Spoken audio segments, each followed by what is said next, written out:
You just text me real quick. Check 1, 2, 3, 4. Jonathan, you see me on camera here.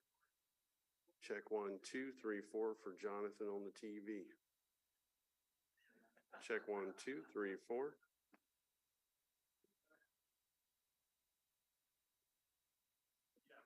You got you.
So just turn, so you can turn it off. Yes. Yeah, just push the button away. Gotcha. How you doing, pal? So I would keep it off unless you want to be heard. Yeah. I think we knew that by now, wouldn't you? Everybody loves somebody sometimes. Tony, we ready to get started? Let's do it. We got to do a roll call, right, Madam Clerk? Okay. Mayor Pro Tem, you here?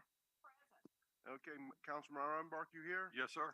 Councilmember Anderson, are you Here. Councilmember Barnett, are you here? Councilmember Spears, are you here? Here. Councilmember Waddell, you here? Here. And the chair's here. We're all here and accounted for.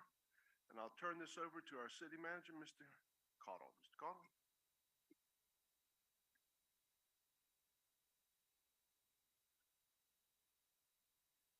Push it to you.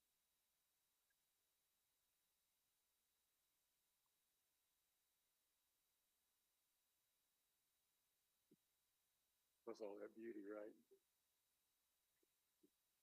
Greg said he just wanted an opportunity on camera, so we gave it to him. All of us good-looking guys got to get our hair follicles on there. Good morning, council, mayor pro tem. We appreciate you taking time out of your very busy schedules to spend some time with us today. It is an important step and an important first step in our budget development. This is a process that we've followed now for a number of years. Today's workshop is designed to do a couple of things. First of all, to give you an update on where we closed out the past fiscal year. As you know, our audit is just about due, and we have now gotten final numbers on where we are with regard to the closeout of the fiscal year. So that'll be part of the update. We also want to update you on some other budget issues, specifically the CIP. And then we also want to talk about trying to get your budget priorities given to us prior to us starting the process, which we will do next month. We also have this morning a thing that will probably make most of you want to yawn to start with, but I'm going to try to make it as exciting as possible. We're going to talk about the organizational, meaning the staff's mission, vision, and values, because we've done a lot of work in trying to change those and recognize the changes that have gone on in the organization over the course of the past 20 years. Before I get started this morning on that, though, I'd like to also note that we are going to have a change in the agenda. I'm going to do the organizational update here in just a few minutes. Following that, we're going to drop down and we're going to bring the segment that was going to come up after lunch called budget development. We're going to bring that forward. That is designed to provide you with a little bit of history or a little bit of knowledge about where we will begin our budget negotiation process or budget development process.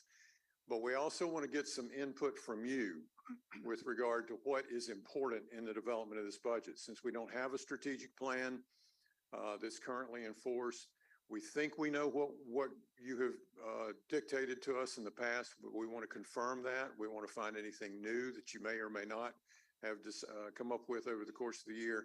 And then we'll we'll do some priority setting on those particular items. So we're going to move that item up and it'll follow immediately after I get through here this morning. Are there any questions? If not, we'll get started.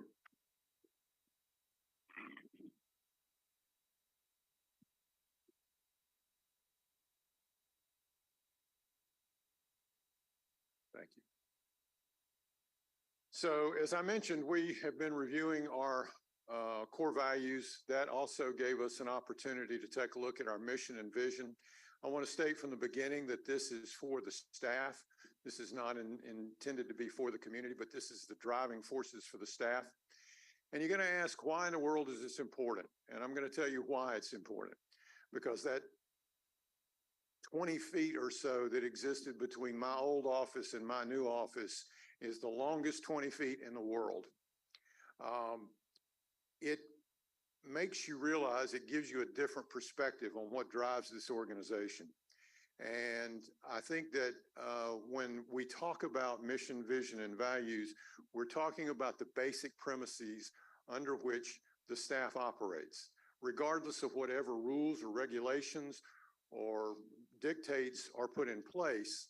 These values are what drive the organization and should drive us on a daily basis. So why does it matter?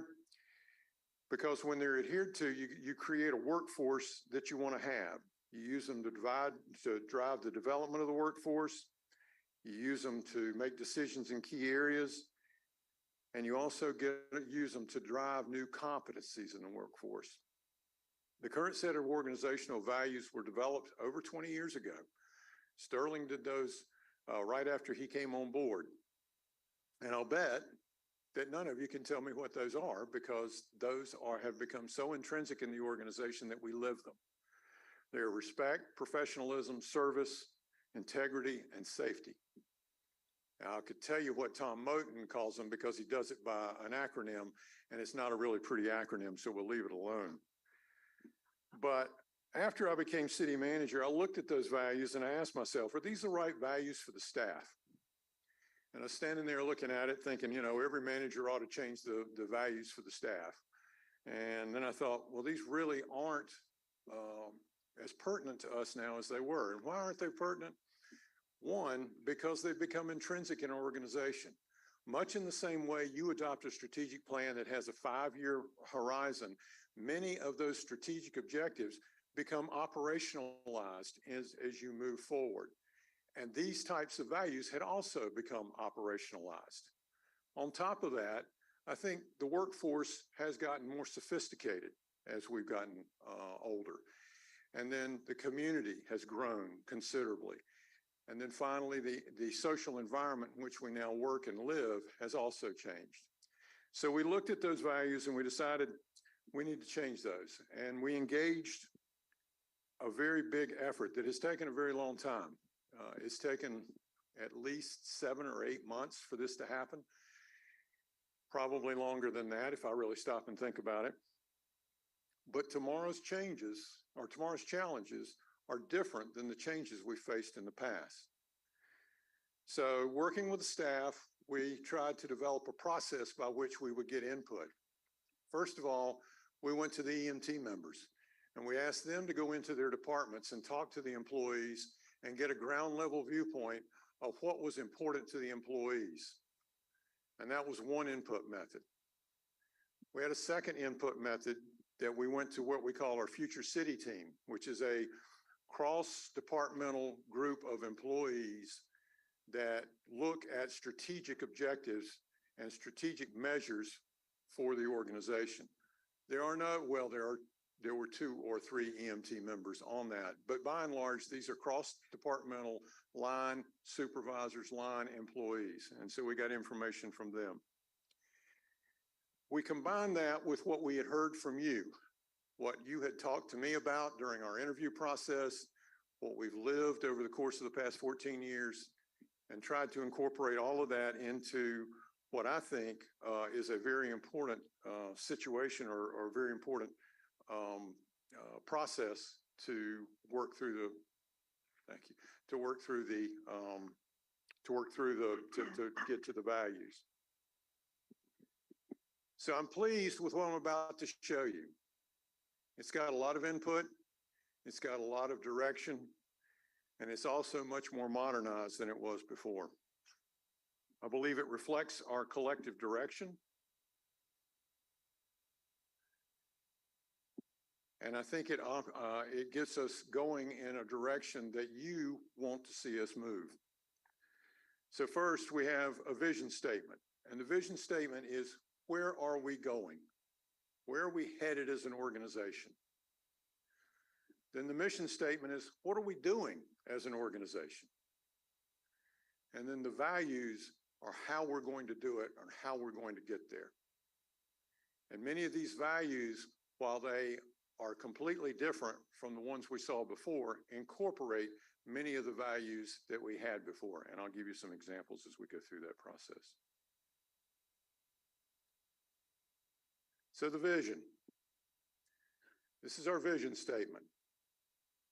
We aspire to be a culturally vibrant city, leading the region in economic development, economic vitality, safety, and resilience, so that all people can share in a greater opportunity, prosperity, and quality of life. This is important to me. Why? Because I'm tired of being compared to Charleston. I want to be the city in the Southeast that people compare themselves to. I want Charlotte to look to Wilmington to find out how to do it. I don't want to look to Charleston and Mayor Riley and whoever else may be down there to tell us how to do it. I want to be the one setting the course. And it's got to be inclusive so that everybody's boat rises. If that boat doesn't rise, we leave somebody behind, we're not a complete community.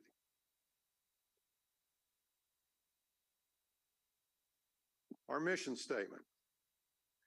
Through forward-thinking policies and responsible stewardship, we are creating a better city every day with excellent core services and quality of life for all.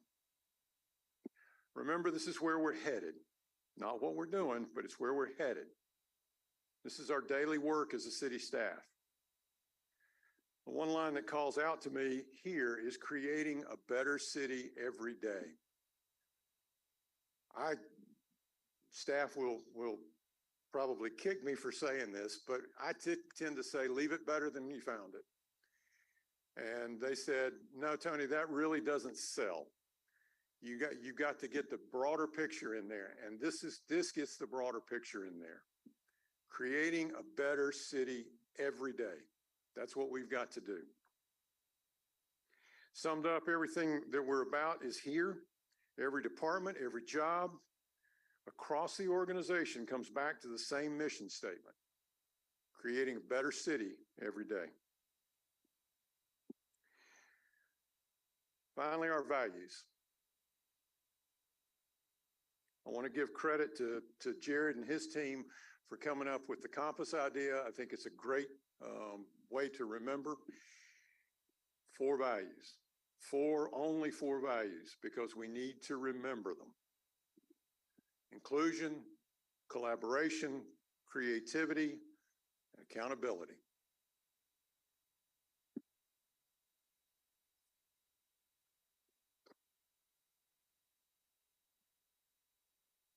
Many of these concepts were highlighted by both the EMT and the Future City team, which tells me they resonate with most of the workforce. I wanted the final set of values to be simple so that everybody could remember them, and I wanted them to be inclusive. We took out overlapping and related concepts, and we tried to put them into these particular 4 areas in which they fall. And we put them on a compass because we believe that if we live these values and we bring it to our work and our work patterns, they will guide us. They will guide us through where we need to be and where we need to go. As a city, we intend to operationalize these values.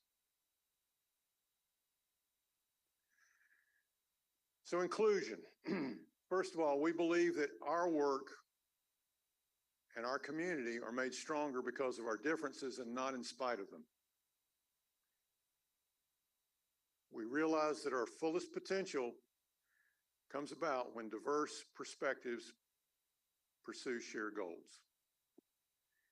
You can see that in the staff, in the management staff we now have.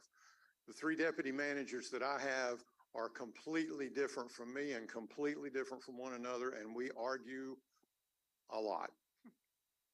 But we do it respectfully, and we bring diversity to the table. This is the way we ought to be treating our workforce on a daily basis. Creativity. Can't remember what the word was we wanted to use instead of creativity, Mary. What was it? Innovation. We went back and forth about creativity versus innovation for a long time. Innovation to me is figuring out how somebody else did it and following their lead. And I'm not above stealing a good idea, believe me. But I want creativity. I want a new way of doing it. We have to be creative in today's environment simply because things are changing so quickly and we have to pivot every time we turn around. So creativity, we recognize that the continuous improvement requires curiosity, original problem solving, and a willingness to change the way we've done things to deliver a better service. I suspect I could turn around and look at the staff right now and say, what do I hate to hear the most? And they would say, we've always done it that way. Drives me nuts. And we've got to stop doing that. We've got to stop thinking that way.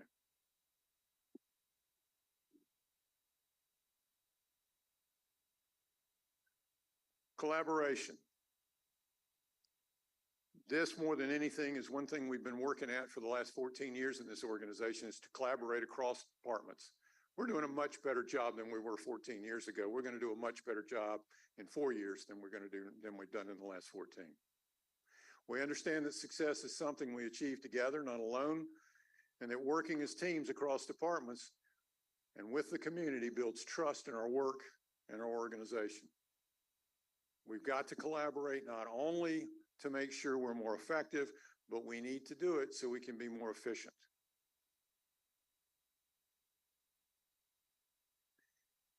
And finally, one that was probably the most difficult one to put in here, because we had so many, this was the last one to go in, and it was accountability. But it's something we really feel strongly about at the staff level. And accountability is going to cover many things. It's going to cover things like safety. That was one of our previous values, and we said, how can we leave safety out? Safety is a part of accountability. Safety is something we should be and are doing every single day. But what does it fold into? It folds into accountability. So we're going to hold ourselves accountable to one another. We're going to hold ourselves accountable to the community. Most importantly, we're going to hold ourselves accountable to you, because you represent the community.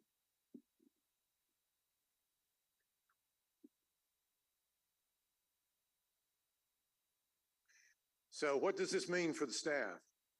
This means, first of all, we commit to them. I was honestly surprised at the reception we got at the EMT level, simply because many departments have their own values already set out.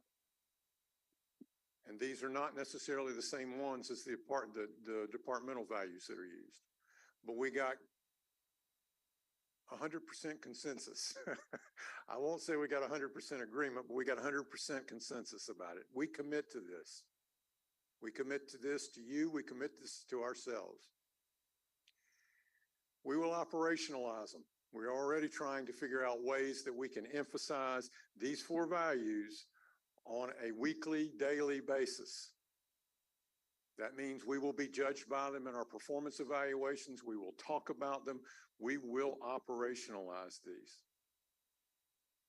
We're going to judge ourselves by them, and we're going to let them shape how we do our work, simply because it's that important to the organization. And there will be times when our values will conflict with existing regulations, and we will be back to you to change those regulations, or we will change them on our own if we can. But we've got to be creative. We've got to be inclusive. We've got to be accountable in order to be able to be nimble enough to be the kind of organization that you want us to be.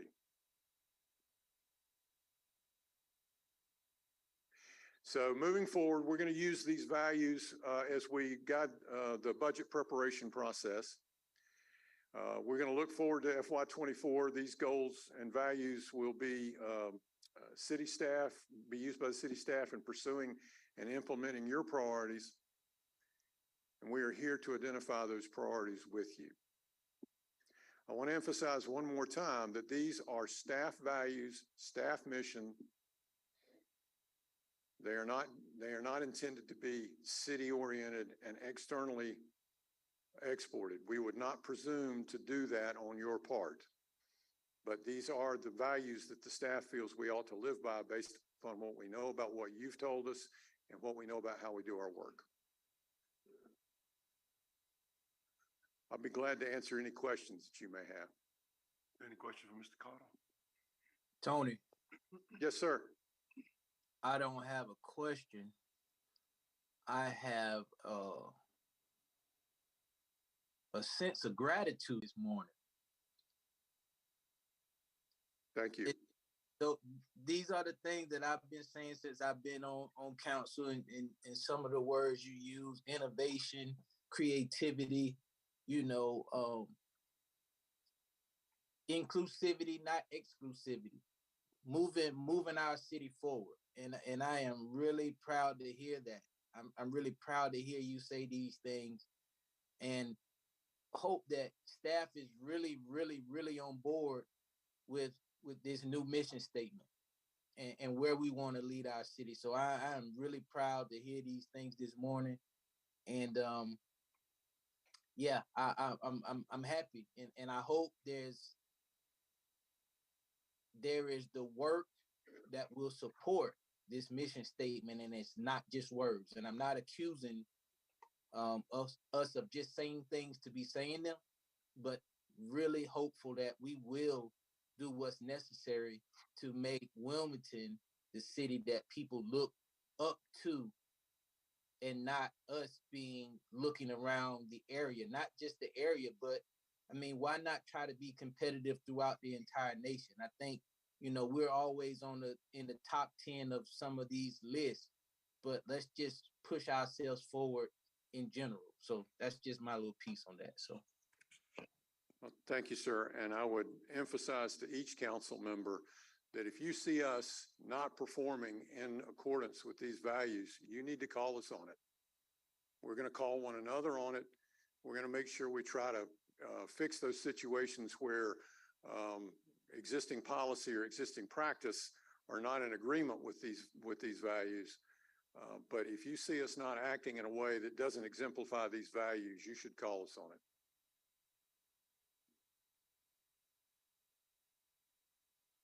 Any other questions?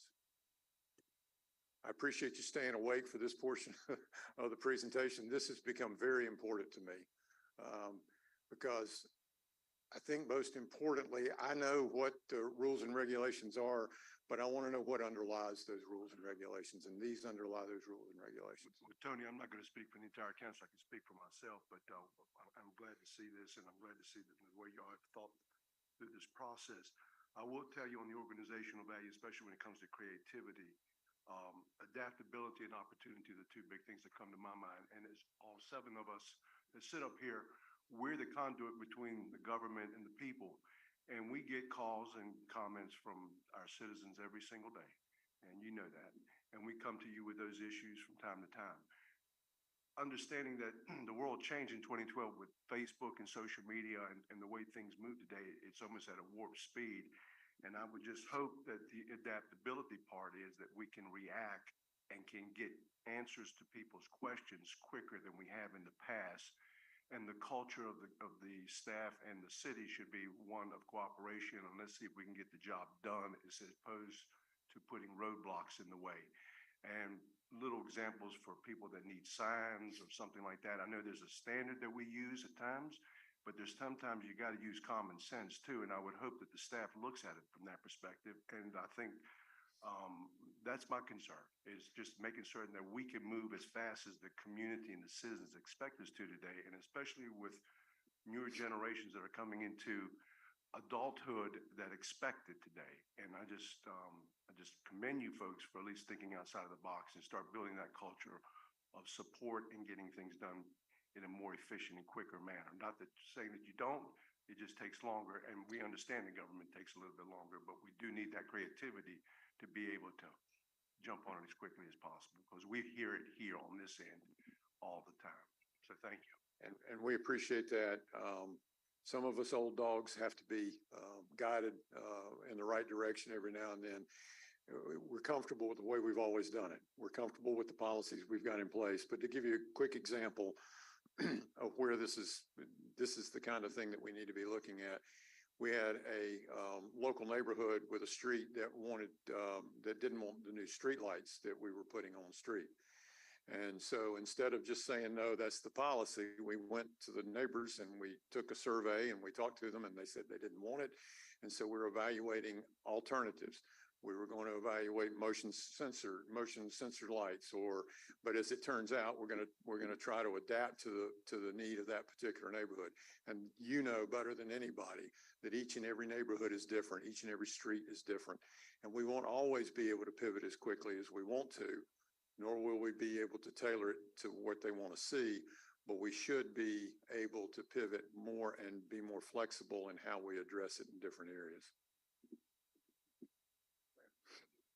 Mr. Anderson. Tony, you're able to make it real because a lot of times I look at these kind of things and I kind of go, it's kind of like, something to hand out and put on a website. So you've got to set up processes in order to make this happen. I mean, to be creative, there's probably guys at the very front lines with ideas. But if their superiors are not willing to listen to them or want to take the credit for it, or, if you don't have that, then the creativity doesn't happen. So that's something I mean, the CC button ought to be able to be used. I mean, it shouldn't just you don't want to I don't know how we keep our frontline people we've got to really make sure they don't run into dead ends, that it gets to your desk. And you can say, it's a good idea. I don't think we can do it, but it's got to get down the line, and it's got to be mandatory that any suggestion that's not just ludicrous, moves along, and a deputy city manager, it gets to that level. I mean, otherwise this is just talk. So, on all these, really, collaboration, but especially the creativity piece, because, there's folks out there that, probably have these ideas, but it felt like, they're not going to listen to me, or, I'm just going to plug in my card and plug it out at the end of the day. And, so I applaud all of them, but it's going to take that kind of, stay on top of it, and processes, and creating a more open, just not normal for government, but I'm not saying we should stick with normal, but just my thoughts. Thanks. Yeah, and thank you. I would agree. We've rolled these out to the EMT. As I mentioned, they have been incredibly receptive, almost to the point of being enthusiastic. Either they were lying to me and trying to favor themselves with me, or they were being truthful, and I choose to believe that they were being truthful. I think once we start rolling these out in the organization, which we'll do right after the holidays in January, we'll roll those out. We'll get this out to the folks, and it'll be working through the middle management. It'll take some convincing. Last thing, and it's just semantics, but when I read that slogan, I assume you mean public safety when you say safety, right? I mean safety on all levels. Public safety, but also safety on all levels. For example, somebody working in a ditch somewhere, they need to be safe about what they're doing and how they're doing it. So you're not really referring to, what's the right word? A more, a safe place from the standpoint of fire and police. You're saying? I think that applies as well. Yes, I think it applies universally. For example, and I'll give you a quick example. One of the things we always that appears on our evaluation forms for all employees is safety, because it's one of our existing values.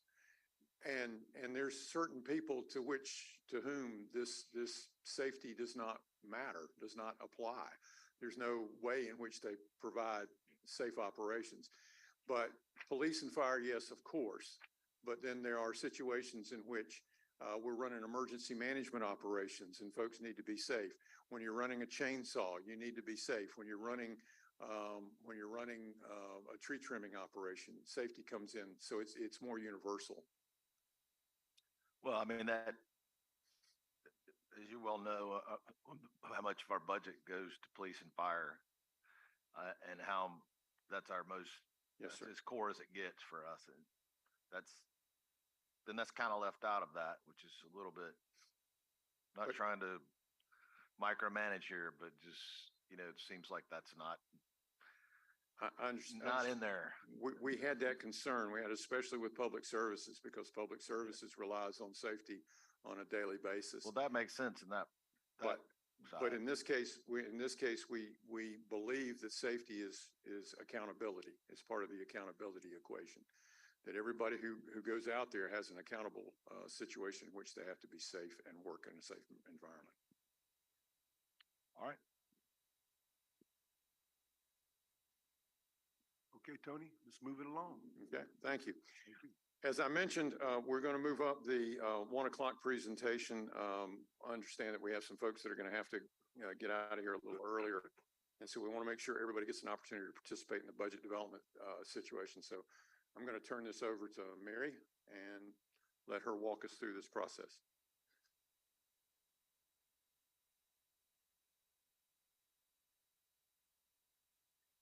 Good morning, Mayor, Mayor Pro Tem, City Council members.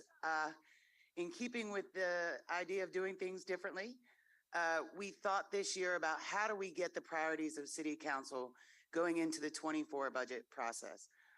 We know we've done it a host of different ways, and so one of the things we wanted to do this year was hear directly from you. So Laura just handed out a sheet. We were going to do this over lunch, so we're asking you to listen and actively think about it and write down 4 priorities that you think of going into the 24 budget process. And we gave some examples on there to be broad, but not too broad, but not too specific. So the example on the paper is like, while we know transportation, for example, is important, is there specific areas in transportation? And maybe not down to the street level, but is it sidewalks? Is it resurfacing?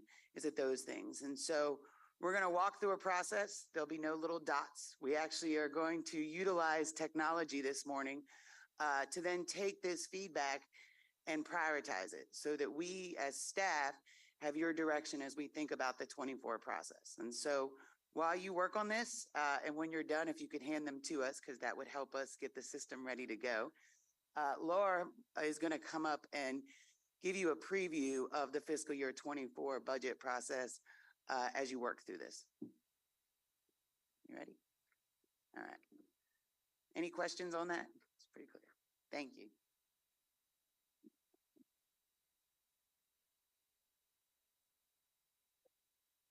Good morning. I'm going to talk about the FY24 budget development and just get you into understanding some of the pressures that we're going to be seeing. So I want to first start out with the calendar. The timeline here shown provides an overview of what we believe will be the upcoming budget benchmarks. We have 3 work sessions in January, March, and May scheduled. We have the FY24 recommended budget will be in the first week of May, followed by the public hearing 2 weeks later and adoption in June. We will have a presentation from Dr. Degabe this afternoon regarding the economy, but I'm going to just tell you a few things that I know. Consumer confidence is fragile, but it is getting better. Inflation, as you know, is high, but that is actually coming down. The number that you see up here, the 8.2% is September's. October's was released last week, and it's at 7.7%. So there's a slow downward cycle that we're seeing month over month. There are persistent supply chain issues still, but it's improving. So all of these things, what are some of the recent things that have gone on that's caused some of these inflations that we see? We have drought that has impacted Kansas, Oklahoma, Nebraska, California. We have the avian flu that is touching our flocks and our poultry, and our eggs are higher. We have the Ukrainian war that is causing international prices of fertilizer, wheat, and fuel to go up. So we will expect some FY24 budget pressures. We have them every year. Here are some of them that we believe might be impacting us. We have the ever-changing labor market right now. It is still changing. We have people who are leaving jobs, but we have less vacancies than last year, so that's a good thing. We want to continue our core services at current levels. That's getting difficult to do with inflation. We're hoping the inflation goes down so we can continue those at the same resource level. We have our unassigned fund balance and our debt capacity, which is not as flexible as years past. And we have the finance director that will be giving a presentation on that shortly. We have infrastructure preservation and maintenance. We have 2 studies that are getting finalized, the buildings assessment, and we have Parks and Rec for both overall parks, and we have Greenfield Lake, which will be coming forward. We have security for both our employees and cyber for our data to make us safe. The current inflation rates, as I said, have supply chain issues and some companies are remodeling their business processes right now. They can't get supplies in, and so they're not holding those on their storefront. They're actually ordering them. We have equipment and vehicles, and some of those equipment and vehicles are up 25% than prior years. And we have some delivery times that are still 1 to 2 years out. There's no scheduled agency process. We had 2 agency processes last year, so this year we do not have any. So we expect and still expect to have agencies come forward. If you recall, the economic development one is 3-year process, and our agency for our local human services agencies is a 2-year. So we're going into the second year. FY24 will be the second year of that process. So overall revenue trends. I like to show you what has been going on with property taxes, and I know there's a lot. So the blue columns are the city's taxable assessment values. If you go down to the yellow line, that is the levied tax rate. And then the numbers on the bottom is actually the tax rate that creates the levied tax. You can see that there's a steady increase in our levies. Every hiccup that you see is essentially a reevaluation where we have to at least publish a net neutral. And we may increase taxes, but we do have to publish a net neutral. If you take away those reappraisal years, it's average of 1.9% growth every year. Sales tax is one of the most difficult ones to predict, and really is the one that keeps me up at night when we adopt the budget. It's very impactful by consumer confidence. Last few years, we've had hurricanes, we've had the pandemic, we've had one-time stimulus, and so there's a lot of money floating out there. That is one time that it will eventually leave the system and the growth rate will slow. We are going to go through the exercise that we talked about, collaboratively giving your priorities. One of the things that this budget does, and one of the processes that we've inflicted a couple years ago, is that we ask you throughout the budget development to tell us what your priorities are. We're going to start out asking you this time, but every work session, we're going to bring those forward and see if there's anything that has changed. So we're all on the same page as we develop the FY24 budget. The city continues to have receive requests that far outnumber the annual revenue incremental growth. Funding needs for non-discretionary and core services take up the majority of that growth. The challenge that we have is limited resources, and the best way is strategically to use approaches that reprioritize our services, look at allocations that are already made, and do they still meet the community's needs? Can we shift some? Can we share those resources? One of the tools that we use, and it's a fluid tool, is called a service prioritization, where we identify services and activities and we put costs and FTEs.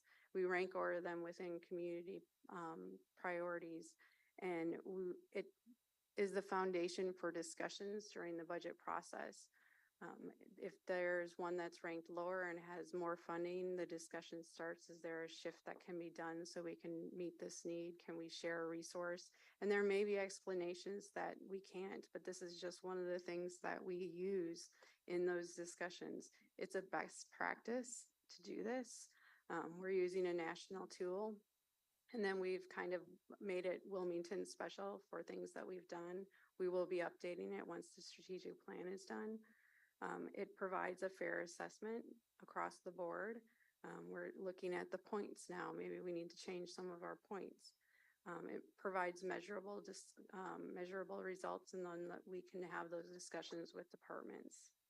So some of those things that may be discussed as we consider reallocating resources and changing the landscape may be related to the changing workforce. We have demands for different type of benefits and wages and increases. We have our capital funding, which inflation is really starting to impact the projects that we've already funded. We have changing demands in the community. You know, they want us to have connectivity better around the city. We have to identify those barriers for our marginalized populations so they can get the services that we provide. We have staffing plans that should be looked at for various key targeted areas in the city. And we have cybersecurity, as I mentioned, that is always a threat, and we need to get on that, make sure that our data isn't held hostage or everything shut down. So as I end today, with a reminder of the work session, again, we will always come forward and ask you for your priorities. We want this to be a back and forth, not just us presenting. And we are going to go into the information that you had just gotten us, and we'll come back with that with an exercise. If there are no questions. Yes. Y'all hear me? Thank you. I know it's early, but what are we, with regards to the historical view of sales tax, what are we preliminary? I mean, we've seen year-over-year increases since 14. I realize there's a lot of uncertainty in the markets right now, and likely we're going to see some pullback in consumer spending. But with that in mind, I mean, I would assume we're still going to see some percent increase as we've seen it, you know, nearly 10 years in some form or fashion. Do we have any sort of preliminary projections on what we're going to budget for 24? And are we going to see a percentage increase in our budget from the sales tax revenue? We'll see a percentage increase in this, but the presentations are a little out of order, so I kind of get into that in the quarterly report one. Sales tax is 3.5 months behind. Sure. So for FY23, we've only received one. But the past 3 months worth of data, we're getting impacted by the increase. New Hanover County did in FY22 with the 5 cents. So if you recall, New Hanover County and counties can select how they're going to distribute sales tax. It's either going to be by the total levy or by the population of the jurisdictions within and the percentage with there. We do percentage of ad valorem. With their increase of 5 cents, they benefited from that, and we lost that for the 2 months out of FY22, and now we're going to have 10 months in FY23. So the past 3 months, which would be May, June, and July, we have seen a flat increase, no increase from the prior year, and that was expected. So we should have an increase, but it won't be double digits as we've seen in the past. Okay, thank you. Mhm. Just say it like it is. They raise taxes, we take it on the chin. Yes, we will They lose get some. rewarded for raising the property tax due to ad valorem value, and we lose. The way you said it was too nice.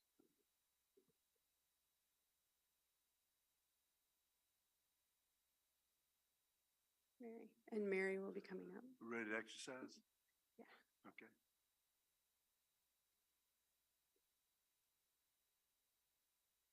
All right. We're nothing if not adaptable, right? So we are going to collect those handouts if you have completed the exercise and get the interactive portion ready. That'll take us a few minutes. In order to keep the agenda moving, Jennifer Moretti is going to come up and start at the beginning of the day and give you a year-end financials for fiscal year 22. So we're going to start there, and then when that's done, we'll take another look at the priorities and begin to prioritize them.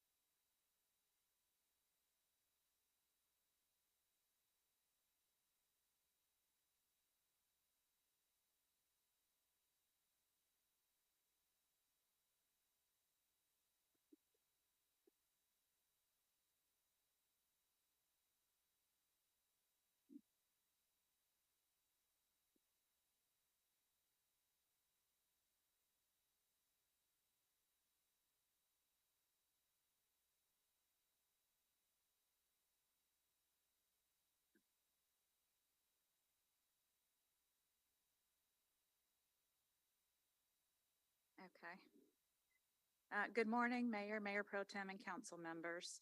This morning, we're going to review the city's fiscal year 2022, June 30 year-end financial results. So the financial information I am sharing this morning is still estimated at this point, as we have not received our final audit yet. But at this point, there's not expected any changes, so these numbers should still stand. The year-end balances for our 4 enterprise funds and the general fund are shown here. We have the year-end amended budget, actual revenue totals, actual expense totals, so you can see how we did in comparison to the budget. The difference between the actual revenues and expenses impact our total fund balance, as shown with the fund balance change. Also shown is the balance in the unassigned fund balance, which is the category we talk most about, and as these funds are what we use available to appropriate for one-time recurring costs. In addition is the percent of the unassigned fund balance as it relates to our operating budget. Note the change in total fund balance shown here, as it will not be the same impact on unassigned fund balance that we'll discuss in more detail with the results of each fund.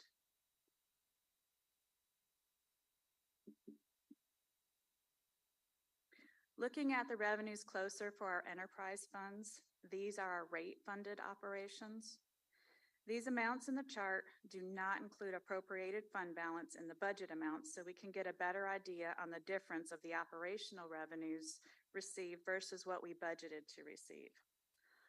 All except parking show actual revenues received exceeded the budget. And in reality, parking did as well, but I'll explain a little bit more about that when we get to that. Recycling and trash services, they received 112,000 more in fees collected than what we had projected with the budget. Rates were increased 4% in January per the rate study conducted in fiscal year 21. For stormwater, 108,000 were received more in fees than what was budgeted. And again, rates were increased 1% in July of 2021. In parking, they actually received 388,000 more in fees than what we budgeted. However, if you recall, we had to implement GASB 87 for the lease standard this year. And part of that in the beginning where we had to budget for all of our lease for the parking spaces. And so that increased the budget by 1.8 million. And so that kind of skews the results of this. So they actually did receive 388,000 more in revenues than what we budgeted. And you'll see this again on our expense side. Yes, sir. What term did you use to start that sentence? Something, some kind of leases or what? GASB 87, our governmental accounting standard boards, they implemented in the last year, we have to record all of our leases on our financial statements. So anything that we are leasing from or leasing to, we now have to record and include on our financial statements. So in the beginning, since it's a new standard, there's difference of opinions from the state treasurer's office, our auditors, and the Government Finance Officers Association as to how they wanted to see this reported. And so in the beginning, we were understanding from our auditors, we needed to include a budget for all of the leases that we have, existing and new ones that we implemented this year. With more information as we got to the end of the year, and remember, we cannot amend our budget after June 30, so we had to make sure that we had this in our financial statements before we got to a point where we couldn't go back and have that as a comment in our financials. We learned that it was just the current leases that we went into this fiscal year that we had to actually record with the budget. And going forward, you'll see this as we explained and went over last year. Anytime we have new leases that come up during the year, we will have to come to council and have a budget appropriation. It's just a financial reporting. Before we didn't have to include it. We showed leases as an expense, and now we have to show it as a financial impact to our financial statements, and we have to show the payment of that instead of an expense as a debt service payment. So it's treated more like debt than it is just an annual expense. In golf, they received 340,000 more than budget. There was no rate increases in fiscal year 22, but they did have a lot more rounds played, which brought in more revenue than anticipated at the time the budget was projected.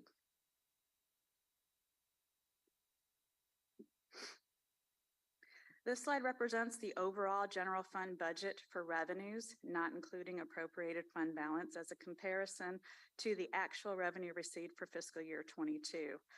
For the budget, we had $121 million compared to actual revenues received in the general fund of $130 million in total. The revenue received exceeded the budget by $9.4 million.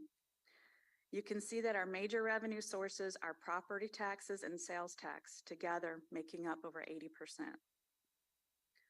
For fiscal year 22, we received $310,000 more in property tax revenue than budgeted, and $6.2 million more in sales tax.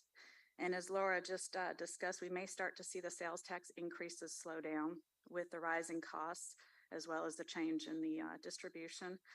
But this is one of those hard to project revenue sources.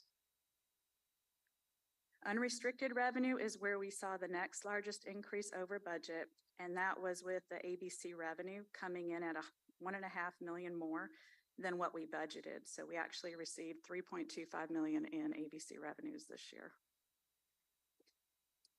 The other revenue column that includes interest earnings, sale of capital assets, and the largest increase in this column is an insurance payment we received going back for Hurricane Florence. That was about $740,000. Speaking about Hurricane Florence, have we been totally reimbursed for everything? There is, on my last slide, Sorry, we'll go get ahead. into that more Go ahead, I'm detail. sorry. Go ahead.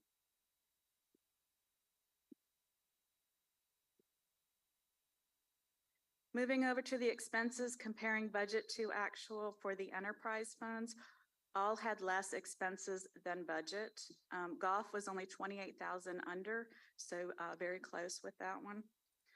For recycling and trash, actual expenses are lower than budget by $1 million. The largest difference is $380,000 in salary and benefit costs due to vacancies and turnovers. $278,000 was lower in what we budgeted for landfill costs, and others were just throughout the operating lines.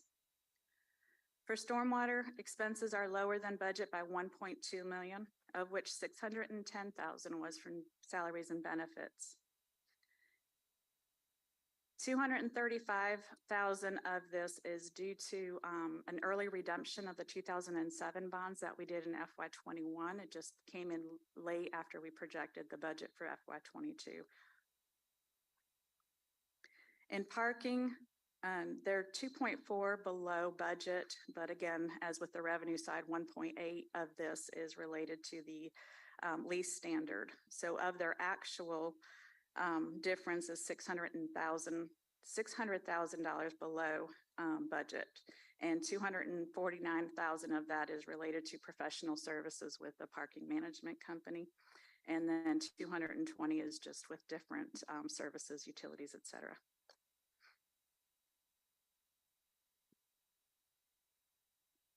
Looking at our general fund budget to actual results for expenses, the overall general fund expenses were 9.7 million below the amended budget. 5 million of this is salaries and benefits. The chart is broken down by function for comparison purposes. So for our general government function, 3.6 below budget for our actual expenses. 1.5 million of that is from salary and benefits, excuse me. 1.2 million is in different operational costs, including supplies, staff training, and different services. For public safety, our police and fire, they were 3.3 million under budget. 1.8 million is salary and benefits. And transportation, they were 1 million below budget. 700,000 of that is from salary and benefits. With cultural and recreation, they were 1.6 million under the budget. 1 million of that is from salary and benefits. I'm emphasizing the salary and benefits just to show that due to our large vacancies and turnovers, that was the big reason why our expenses were so much lower than what we budgeted. Yes, sir. Yeah, I wrote that down because I keep hearing that salary and benefits. Will there be a place later on to, say how we're gonna fix that? Like, how we're- Yes, HR has a presentation coming up that Okay. will go over where we're at with our vacancies. All right, thank you. The transit column, that is the annual payment that we make to Wave. For 22, it was 1.5 million. And then the other column, that includes that debt service we were referring to on the leases, as well as transfers to other funds.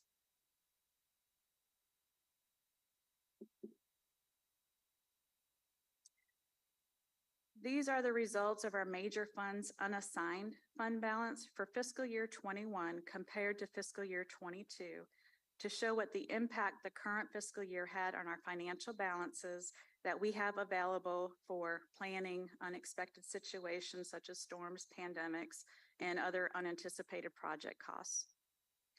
The unassigned fund balance percent represents the percentage of the unassigned fund balance to the fiscal year amended budget. That is how we calculate this, is based on that amended budget. Stormwater fund and the parking fund cover capital projects, so it is expected to have a higher percentage of unassigned fund balance. For recycling and trash fund, that balance is being utilized to replace the trucks. Dave gave a presentation to you all on the agenda review, using their fund balance to replace a lot of their refuse trucks. Going forward, we will be moving this into the fleet fund. And so that annual payment will be moving over to the fleet fund each year, and that will keep this at a level balance there. And the golf fund, it shows a strong fund balance, and just want to remind you all that a few years ago, they were just below our minimum level. Since COVID came and that being the only real activity people could do, they picked up a lot of activity at the golf course, and so they were able to bring this up and now are looking very well. Recall on that first slide, I asked you to take note of the total fund balance difference. As you can see from here, that difference is not the same as the year over year in our unassigned fund balance. And that is related to the different categories of fund balance. So here we have, there are 5 categories of fund balance.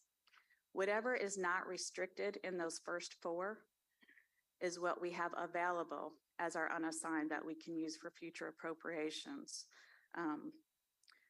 Wanted to point out just a couple of these that made a big difference. Excuse me. For the unassigned area, that subsequent year's expenditures, you see in for fiscal year 21, it's 8.8 million. When we prepare our fiscal year 22 budget, we adopt that before the end of fiscal year 21. So we are required to pull anything that we are using out of fund balance to balance that 22 budget out of unassigned and put it in assigned as our year end for fund balance totals. So that pulled 8.8 out of the unassigned for that year. For fiscal year 22, when we adopted our fiscal year 23 budget, there was 1.3 million that we used in the adopted 23 budget to balance. So we had 1.3 in assigned. So that difference right there, as well as the restricted amount of stabilization by state statute, caused the difference to go from a total fund balance decline of 8 million to unassigned of being much less, only a 1.8 million decrease. The stabilization by state statute, as I've explained in the past, is a calculation we are required by North Carolina general statutes to pull out an amount that we have already obligated for encumbrances or different liabilities and deferred revenues that is not available to appropriate for other uses. Mayor, couple questions probably just a dum-dum, which I'm fine with. Teach me. On the unassigned fund balance change page, it's not numbered, but it's an all blue slide. FY 2021, FY 2022, go back. Well, there it is. There it is. There it is. Why is it, I guess it just looks odd to me that one is 47 million or 48 almost. There's a $1.8 million delta, and that's 8%. Based on our overall, yeah, because of these different categories. So you can see the differences in each category that impacts that unassigned fund balance. So as that change occurs, we have to pull out different things for committed, assigned, restricted. Whatever's left is unassigned, that's available to appropriate. So there's differences that occurred from one year to the next that offsets our total fund balance is what the revenues and expenses differences that impacts is our overall total fund balance. And then whatever these changes are that we have to restrict, whatever left becomes our unassigned. So round numbers, let's just, what's 10%? 2 million? It would depend on whatever else happens here. That's why it's hard to project at any time is without knowing what encumbrances and liabilities and everything else we have at that time. It's hard to project what fund balance is. So it's not a flat percentage. It's just. So the money we've discussed over the last, I don't know, year with a lot of these projects that are over budget. Is that in here anywhere yet, or is that soon to be in here? Yes, I'm hoping I will be able to clear that up. So it's not part of that 8.8 and it's not part of that 1.3. Right. Okay. This is just information for you all to show what our unassigned fund balance in the general fund has been for the last 12 years. It's been very healthy. Fiscal year 19, that is in relation to Hurricane Florence. We pulled 11 million out of the general fund and 13 million out of the debt service fund to cover that storm. This kept our general fund balance at our policy limit, so we weren't in violation of our policy there.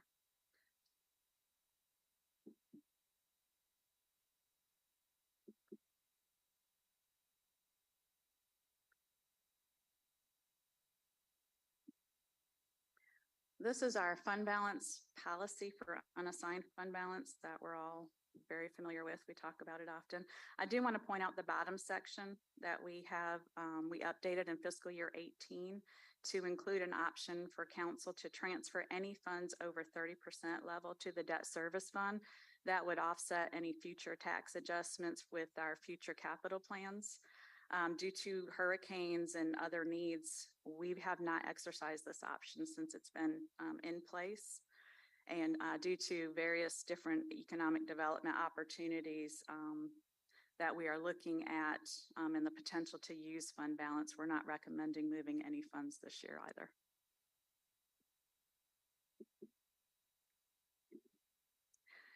So there are sometimes confusion on what we are showing as available to appropriate for other needs from our unassigned fund balance. And as I mentioned, essentially, there is only one time to accurately calculate this number, which is at fiscal year end. This is when we know what our actual revenues and expenditures are, as well as any restrictions on total fund balance. I always show you the year-end balance when talking about our fiscal year-end results. Then around March, when we are talking about the next budget year, we start to project what this balance might be based on what we know at that time, making a lot of assumptions on what can be appropriated with the next year's budget. Here I'm showing you the calculation based on fiscal year 22 amended budget, as well as the fiscal year 23 adopted budget, as our unassigned fund balance is calculated on the budget amount. As we amend our budget throughout the year, this calculation changes along with it. So to give you an example of how that works, if we look at our fiscal year 23, we are showing we ended with 46 million of unassigned fund balance with our fiscal year 23 adopted budget at 130 million. Our unassigned fund balance is at 35%. If we appropriate 10 million of that unassigned fund balance for, let's say, an economic development opportunity, and we increase our budget because we have to appropriate it before we can spend it, that brings our unassigned down to 36 million and our budget 140 million. That calculation then comes to 25% of unassigned available. So it takes it from 35% down to 25%. Now, if we receive 10 million in revenue from another source and we're not taking it from unassigned fund balance, we're increasing the budget by 10 million to 140 million. We have to appropriate it to spend it, but we're still leaving our unassigned fund balance at 46 million. That changes that calculation from 35% to 33%. So it's all in relation based on our calculation. We are looking at moving to where we bring you one number throughout the year and it stays at that number to lessen any confusion on what we're talking about and how we can come up with the funds to cover different things. So staff will be working on that and then bring back with a discussion on what that means and what that looks like. Jennifer, I know that you deal a lot with the bond agencies that when they're looking to, for us to, when we're borrowing money. Yes, sir. And I know that our policy has been 20 to 25%. Yes, sir. A minimum of 20 to 20. So if we go to the 20% mark as opposed to 25%, let's just say we're looking at accelerating resurfacing our streets or whatnot, or whatever. If you go to the 20% and take a little bit more money out of the fund balance for one-time expenditures of projects that we might feel need to be done, how do the bond agencies, are they freak out? Because at 20%, it's still a healthy fund balance and we're pretty fiscally conservative run city. Does it affect it that much or at all? What they'll look at is a trend. What are you using that fund balance for? Every year when we go out to issue debt, we meet with the bond rating agencies and we have to provide an explanation on what we've used fund balance for. So they look at that and they look at a trend a year over year. Some of them look at a 3 to 5 year trend. If we consistently are spending it down and we're spending it on operations instead of a one-time, then that will look negatively on us. And so then they'll start to question our stability and financial management. And there will be concern that we're using fund balance to pay ongoing costs, and that will impact our rating. Two of the things that we are commented on are our conservativeness, our financial management, our reserve balance. And one of the things that they show concern about is our level of debt.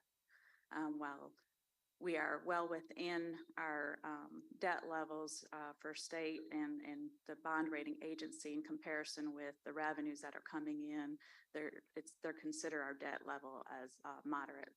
So those are the two things that they're looking at. But because we have the reserve level that we do, there's no doubt that we'll be able to pay our debt service payments, and that's what they're concerned about. Okay. All right, thank you.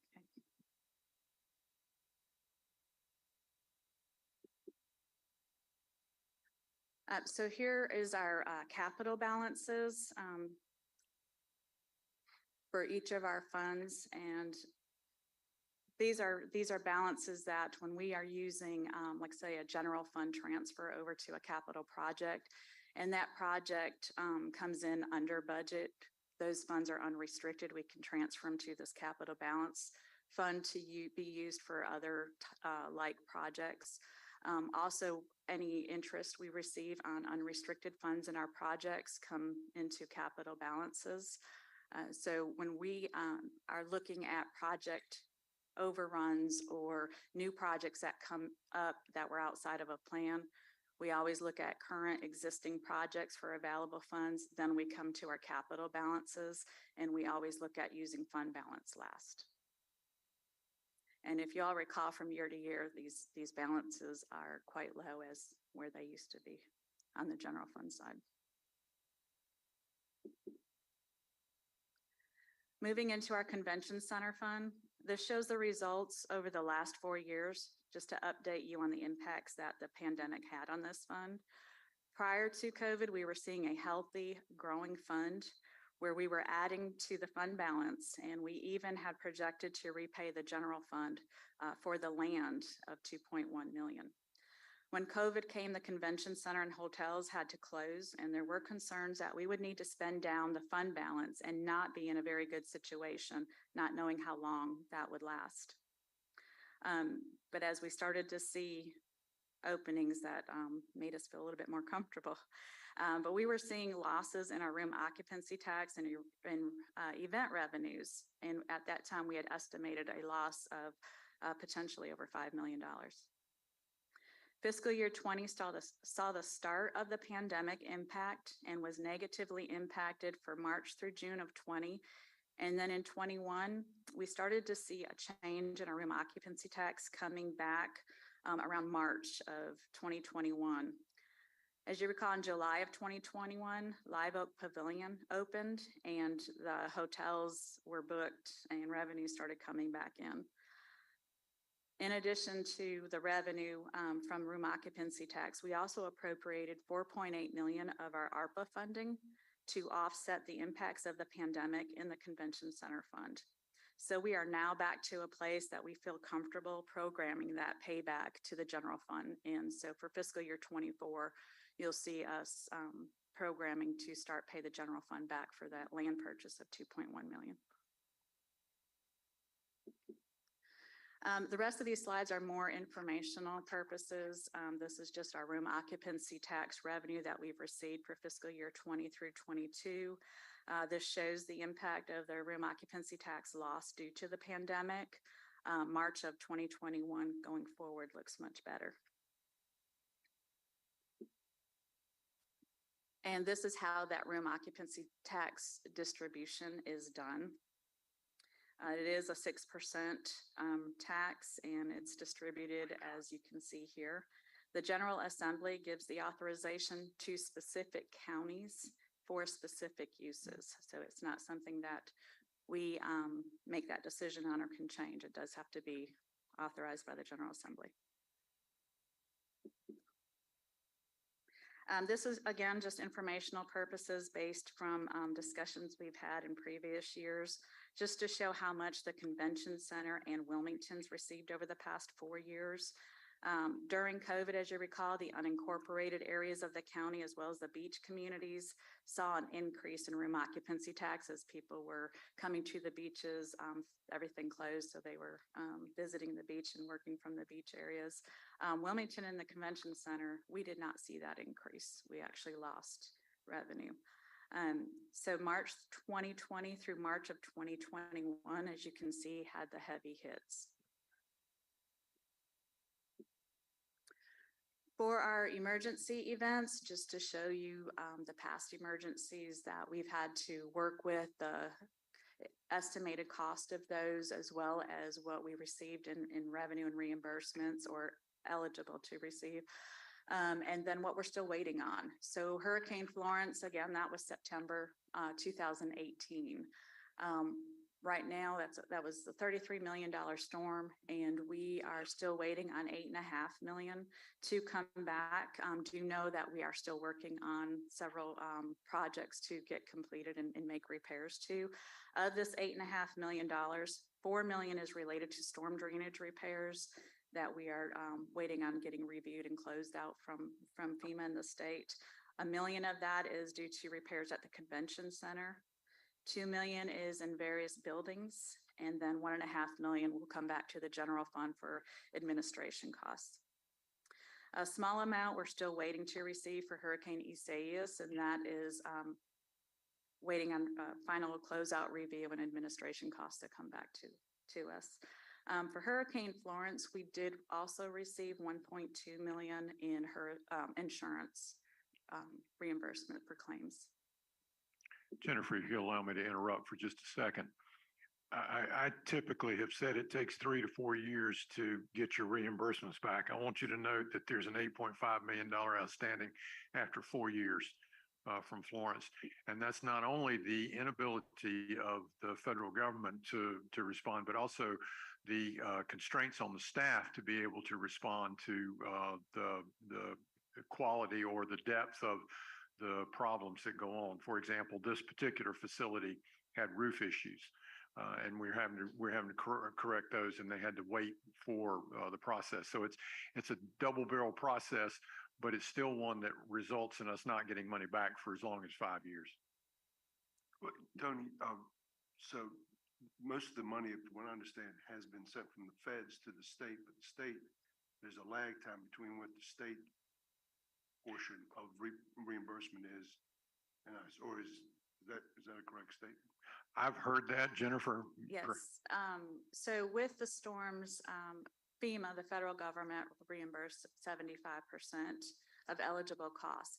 Now, each state can make a decision on if they will cover any of the additional 25% or none of it at all. They all make their decisions. North Carolina has agreed to pay 25%, and they can change that with each storm. So when we present a claim, we get 75% from the federal government and 25% to the state. But yes, the federal government does send those funds to the state. And then we have to go through a review process with the state to make sure that everything, all the requirements at the federal level have been included in our procurement and everything is eligible and that is all vetted out. Part of the problem with the delay is as other storms come in, those people that are working with us to review ours are pulled away for other events and other storms. So we're having to wait sometimes, especially when we're waiting for FEMA to review. They're all over the country. So we're waiting for them to come back in and be able to look at ours while they're responding to other emergencies throughout the country. And the same with the state. A lot of these people that are reviewing it are contractors that are hired on for each event. So they do have a lot of turnover as well. So it does take time at all levels. And with that, do you have any following questions? Just a comment. So in respect to the room occupancy tax, it seems like we're back, correct? Yes, sir. Yes, sir. So we're fine. It's been looking good on, when we opened up Live Oak Pavilion, I was actually walking downtown to get lunch, and there were so many people that were coming from different states to come here to the concerts, and they were having trouble finding hotel rooms. And so they were staying at various hotels throughout the city because they couldn't get one hotel to share. So that has brought back, I think that was when we started to see a real big uptick in our room occupancy tax. Throughout the city, the hotels have been booked when we have those shows. So it's been great. Thank you. Luke? Yep. Thank you. With regards to fund balance utilization, our county partners have kind of been in hot water with the LGC recently for not deploying their available capital, kind of their healthy fund balances, and rather going out to debt markets or P3 partnerships when they have sufficient amount of cash on hand. So I'm a proponent of having a healthy rainy day fund, and we'll continue to be as I learn more about what we do up here. But as we move forward in this budget discussion, I do think it's important to see some scenario specific ways that we can utilize our fund balance and continue to look at that 30 to 25 range, and how those funds can be could be deployed. I think it's important we have a healthy amount of cash of the people's money, how we can continue to utilize that. And I appreciate kind of the scenario specific things that you guys put forward here. It is helpful, and I think it's a big part of the way forward. Another small point, kind of a high level comment, is that it kind of appeared that we are kind of consistently budgeting our revenue too low and our expenses too high. I mean, is that just kind of what we, as a conservative way of budgeting, we kind of want to make sure we're there, or do we see that year over year typically? We do budget conservatively, which is again a good remark that we get from our rating agencies. But because there's so many unknowns, especially with the sales tax, I mean, that's been the biggest area we've seen in the last several years where we've actually received more revenue than we had projected. And again, as Laura explained, it is based on ad valorem. So we don't know what everyone's tax rate is going to be or what they're going to set that tax rate, that will impact us 10 months in the following year that changes. And so it's really hard to project. And then with the last several years with COVID and all the money that was being handed out to people from the federal government, that's the stimulus money, they were outspending that. And so that brought in a lot more revenue and sales tax when we actually thought, people were going to be more conservative because, things were shut down and not being able to go and spend the money that they were spending on it before. So it was a big change in how they spent, and they had more, available funds to spend. So it's really, there's different things that make it really hard to project on what that comes in. When we do a rate change for our rate funded funds, it's really based on history. And then when you have a growth level that may be different or a change in how people are using that service, that impacts as well. So it's never going to be a direct, an even amount, but we do look at those things. With the expense side, for the last couple of years, we have seen, prior to more so since COVID hit, where we're just having that constant turnover. And so our vacancies, positions are staying vacant a lot longer. And then, it's hard to get good applications in and get people hired, and that all takes time. And so you're not spending the salary money during that time that it's vacant. And so that adds to those expenses. That's been the biggest thing year over year in the last several years is related to salaries and benefits on that savings for the expense side. So we do try to, make sure that we are covered. Again, we're trying to avoid a budget violation, so we cannot spend over what we have appropriated in the budget.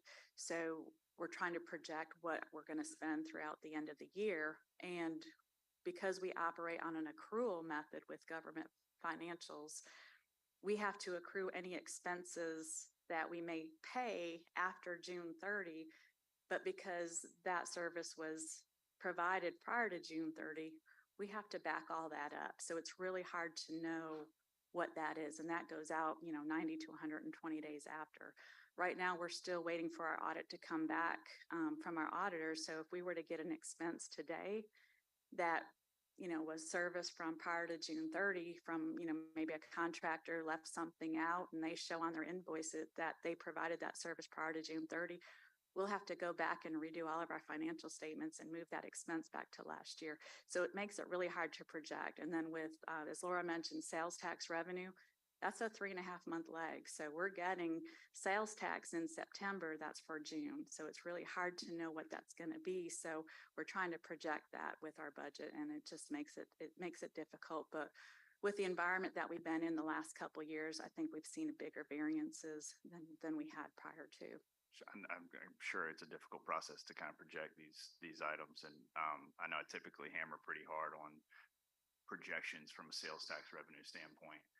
Not going to hear as much of that, I don't think, this year, because the national trend is people are tightening the wallet. So I think we should be kind of conservative on that budget without projecting doom and gloom. I think we could, for what that's worth.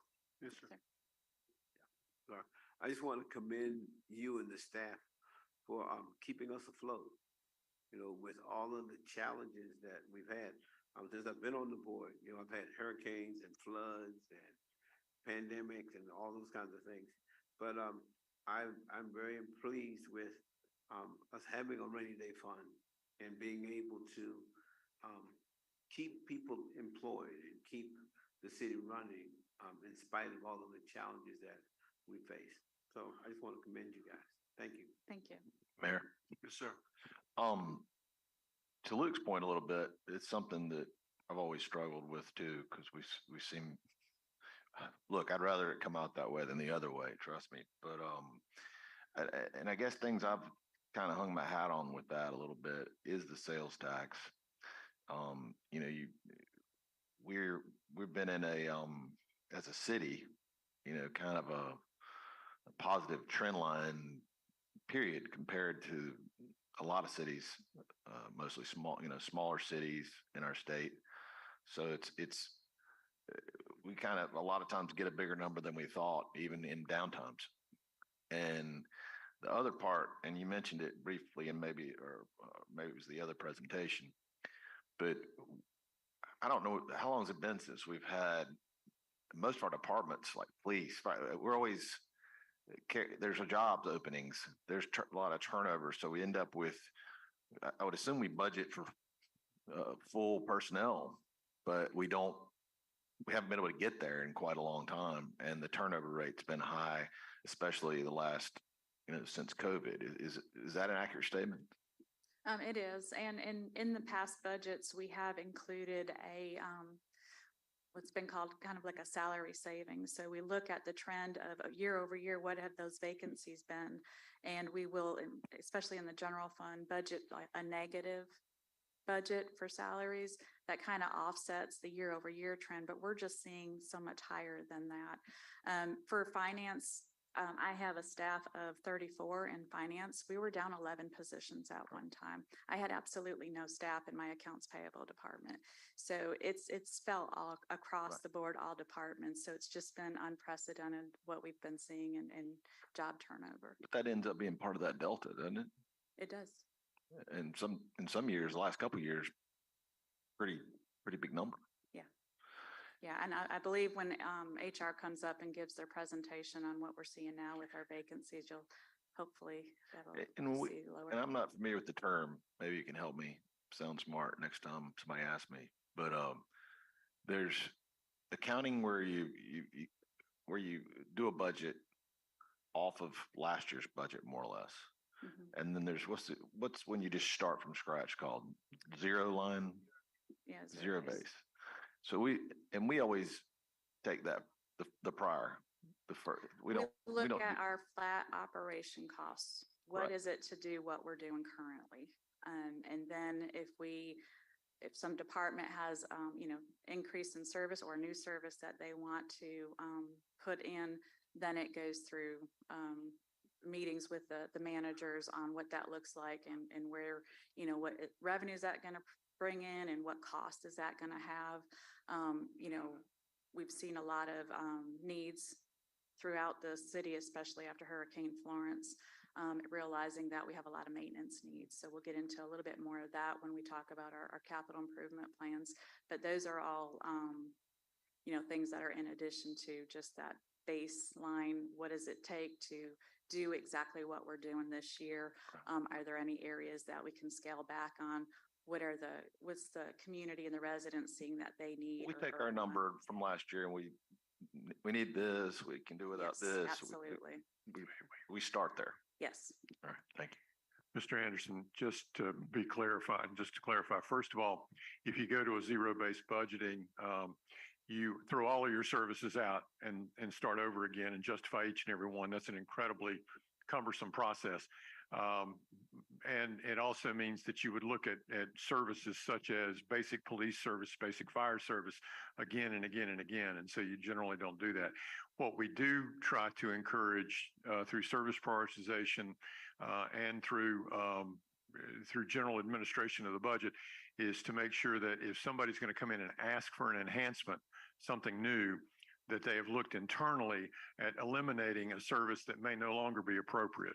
So we try to do that as well. So it's more of an incremental approach, absolutely. But in zero-based budgeting, it would require a great deal of analysis. Well, where I'm coming from on that, Tony, is not from me. It's from citizens.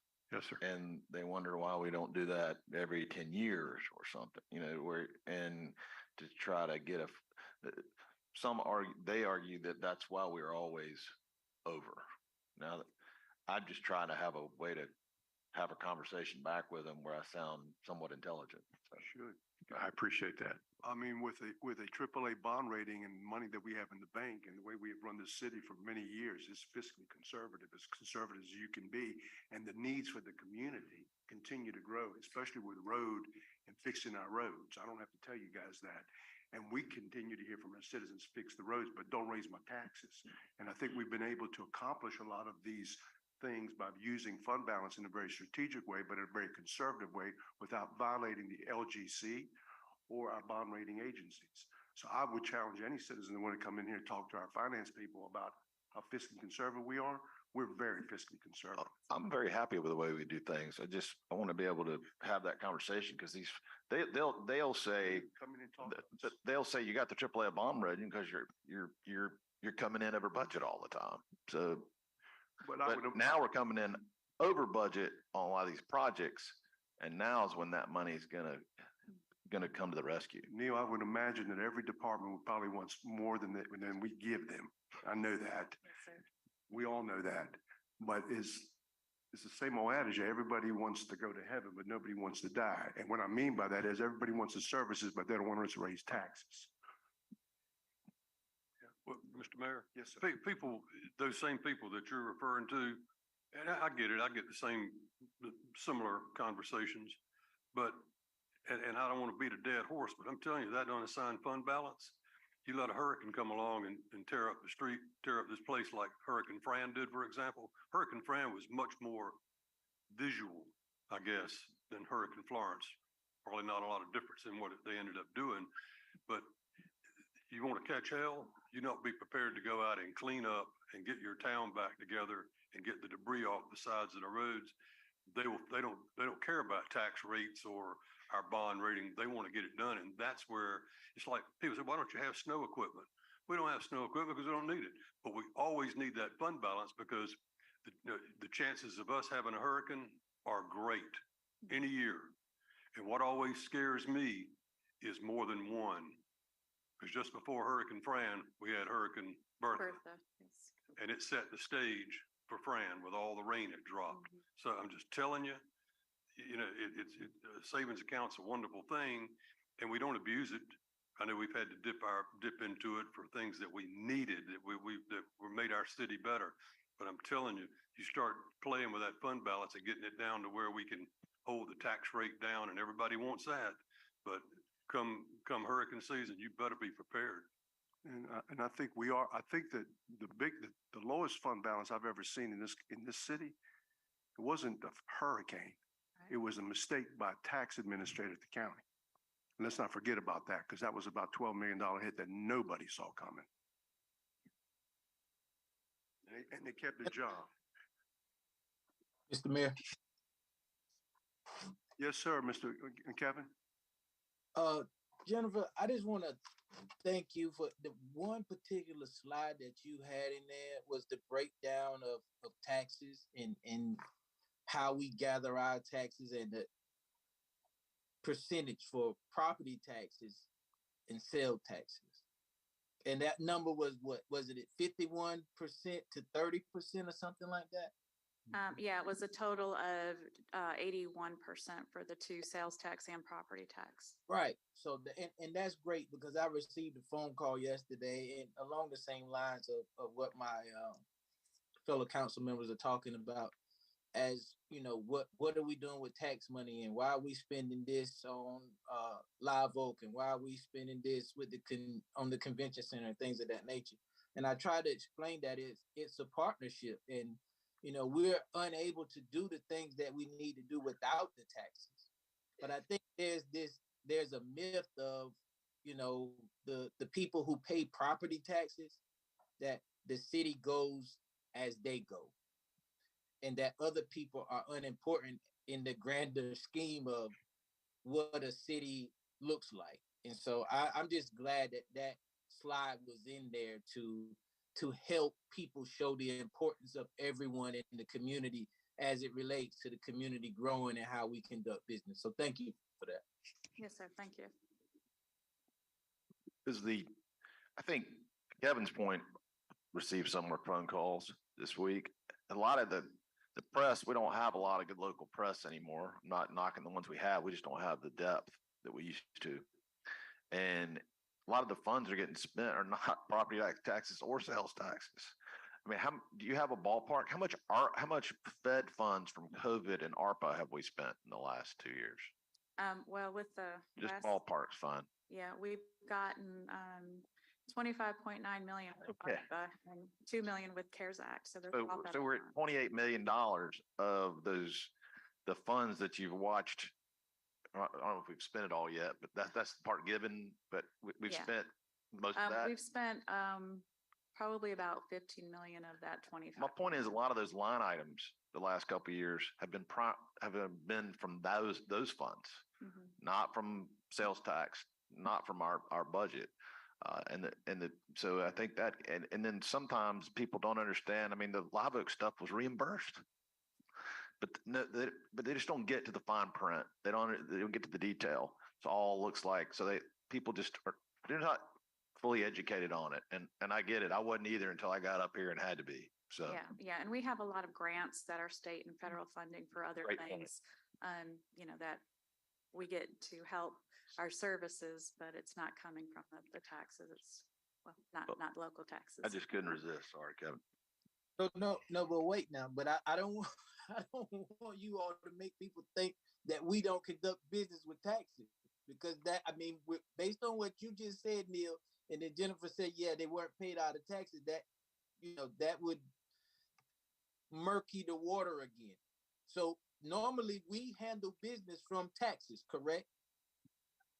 Correct. I was just saying that this week, the 800,000, if that's from memory, for Driftwood was ARPA funds. And Well, Driftwood was HUD, federal funding. HUD funds, which is federal. And then the money at Live Oak was reimbursed. I'm not saying that we do not conduct business using these funds. I'm just saying the public sometimes doesn't get the fine. Some of it's not coming from there. Quite a bit of it in the last couple of years, more than normal. So I think that has got some folks feel like we're spending money willy-nilly when it's really coming from the federal government a lot the last couple of years. That's all I was saying. I do not disagree with your statement one bit. And on the slide that he's referring to, the restricted and unrestricted revenues, those are where we would show our grants that are in the general fund. The other taxes, the ABC revenue and those things, all of the majority of our grants are in a project fund, so that you don't see those at all in the general fund area. They're in a separate fund that we have to bring to you specifically. So I got to speak a little more, Mr. Mayor, to the fund balance, because every time I bring it up, I get smacked down the line that we need everything we've got in there, and we're going to get hit by 100 hurricanes and we won't have the cash. So I think it's important for this council, because right now we kind of have this nebulous policy. We got this 25%. We were operating at 43% in 2015, 2016. We hang out around that 31 to 35 now. So what's the number? We need to figure that out in this budget session. I think that's important to the taxpayer. I think it's important for us as leaders up here and for the staff to give them some direction. What is the number that we try and stay at and that we hit every time? I think that should be a major point of discussion moving forward, rather than just seeing these kind of shooting from the hip numbers because of hurricanes come. Mr. Mayor, one of the things that we're working on, and Laura alluded to it earlier, and I think Jennifer did as well. We're working on trying to develop a more firm fund balance policy, and we'll be back to you at the next work session with a much more firm policy number, and hopefully you'll be able to modify that or accept it. Okay.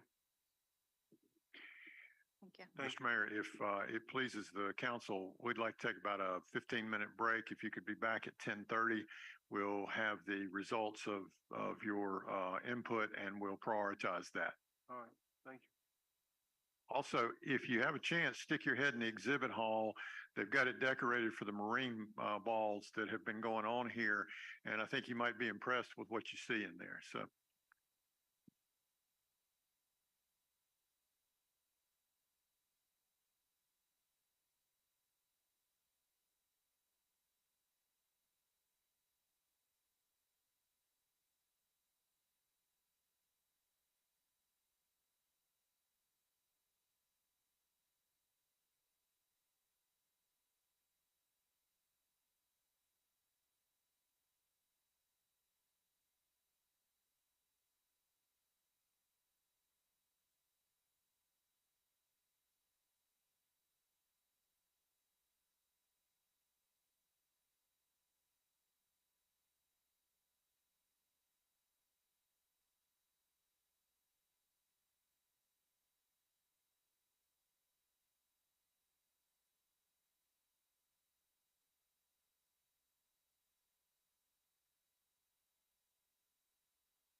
All right, we're gonna bring the meeting back to order. Gonna do a roll call real quick. Mayor Pro Tem, you here? Councilman Rivenbark? Councilmember Anderson? Present. Councilmember Barnett? Councilmember Spears? Councilmember Spears? Councilmember Waddell? Here. And Chair's here. We're all here and accounted for. Okay, Mary, the floor is yours.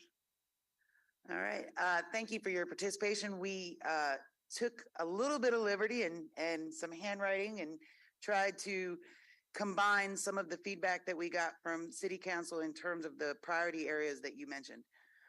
And what we'll do is we narrow these down and come back later. We'll use some of the descriptions. So I wanted to spend a moment walking through them and highlighting some of what you spent time writing, because some of what you wrote, I think, is important in terms of context. So on the slide are the items. I think there's about 15 of them. And you could tell we did combine a few because they were similar across council submittals. So the first is customer service, looking at how we can do things differently, how we can make things more simple, looking at innovation. The second one is literally worded taking care of the small stuff. And it was looking at things like potholes, cracks in the sidewalks, where there's gaps, and looking at upgrading, roads without spending a lot of money, and really just taking care of those things. Growth opportunities, especially in light of the changes in the annexation laws. So how do we grow as a community? This is a large one that actually we'll see. I'm sure this one's going to do well when we look at road improvements, traffic management. Some of the areas that council identified in this area was in terms of addressing unpaved roads, looking at transitions.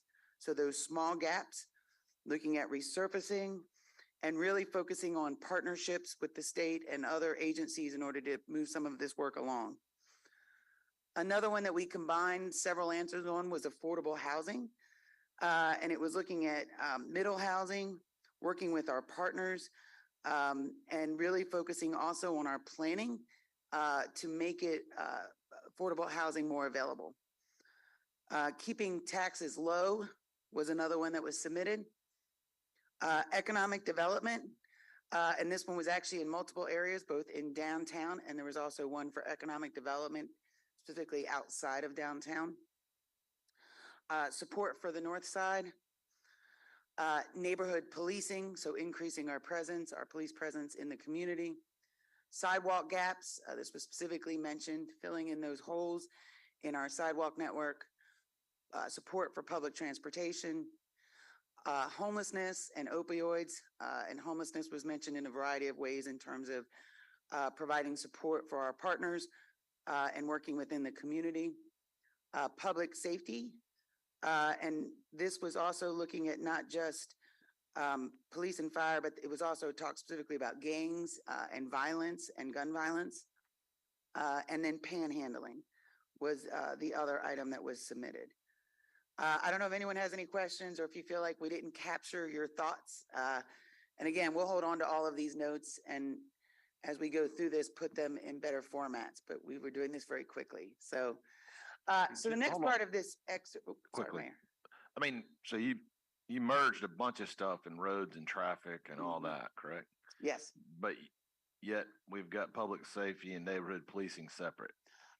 Well, and I can merge them together. I Well, am I'm good just saying merging them you're gonna, together. you're gonna split votes. I mean, you've got, I don't know what you're trying to achieve. We're about to vote, so I'll merge them together. That's fine. I didn't want to take necessarily that liberty since neighborhood policing was specifically mentioned, but we can. Can you combine them, Dylan? Neighborhood policing and public safety. We'll just vote on the one. All right. So in the age of technology, where we normally make you walk around the room with little dots and put them on a board, we passed out to you these handy dandy voting machines. And so we're trying here. So we're going to go through this list and ask you to pick your top 4. And so that way we as staff can have some general direction for the 24 process. We recognize that every one of these items on this list is important, and it is work that we will continue to do. But we just would like a little direction in terms of some focus areas for 24. I will say, as we continue to work on the next strategic plan, that these are all areas that you will see encompassed there. So just because if it doesn't necessarily make the list, the top list here, doesn't mean it's forgotten, and it doesn't mean we're not working on it. So the way these buttons work, we're going to go through each item, and if it is one of your top 4, you're going to press A. If it's not, you're going to press B. Easy enough, right? And you don't even have to move. All right. A is good. B is, well, it's not bad, but A is 4. Yes. If it is one of your top 4, vote A. All right. You ready, Dylan? All right. We're going to start with customer service.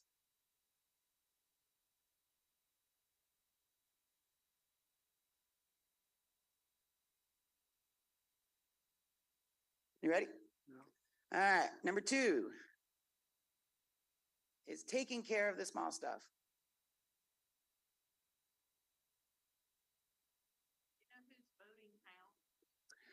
We try to do it anonymously, so we don't know who has what. I mean, we can see the results, but no, we didn't want to, we didn't name them so we could. All right, are we ready? The next one is flattening the staff structure. I think this one was about creating efficiencies.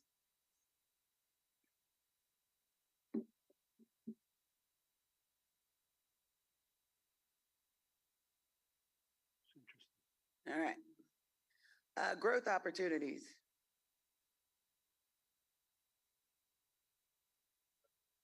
This is the one thinking about how do we grow as a city in light of the changes in annexation. And so what does that look like? Haven't voted. Did not vote.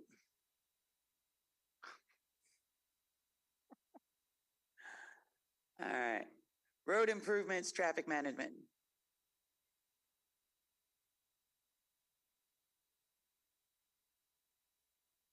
There you go, Mike. I'm sorry? No, I'm just talking to Oh, in the audience. all right. Affordable housing.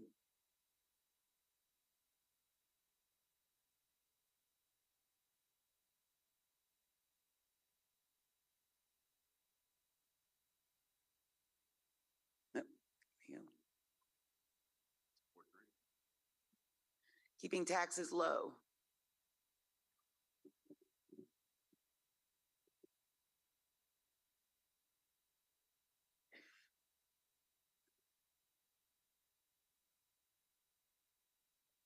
Mary, I'm sure when somebody from the press sees that, they'll say tomorrow morning, it'll say council votes to raise taxes. I was about to actually put a caveat on that is a vote against that or a B vote means you don't want taxes high. It's in relation to everything else on the list. I hear you. Economic development.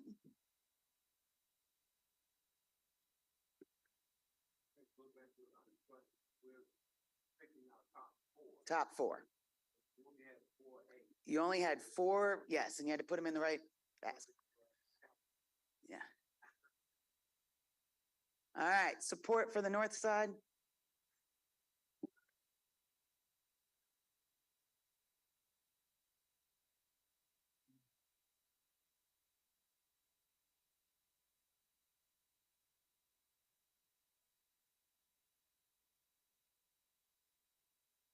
All right, one more vote. Anybody? I don't know who we're waiting on, but. Wait a minute, Mary.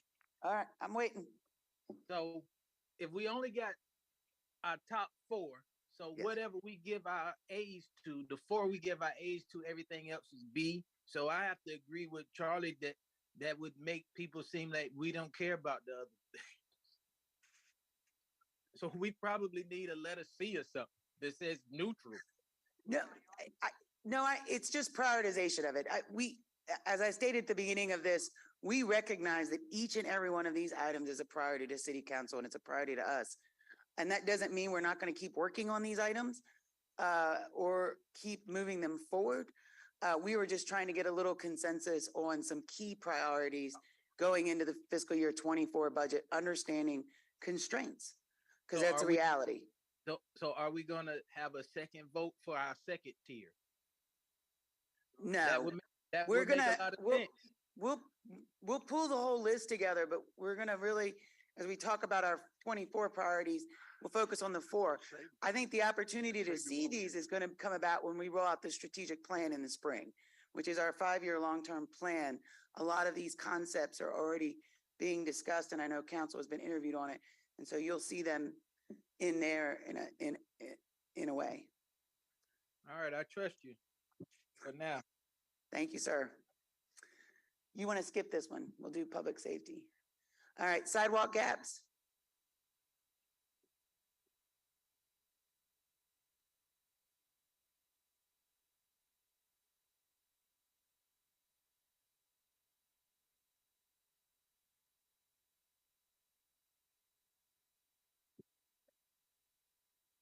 Public transportation.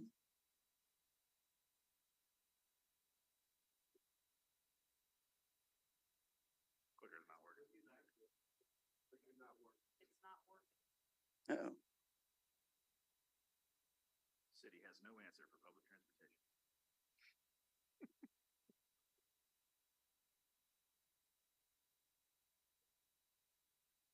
By, Because then you're not influenced by what other people are doing.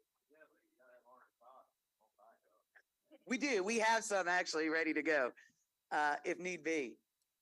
We actually were very excited about this system, and we're thinking how we could use it in a host of ways, from community meetings to working with employees.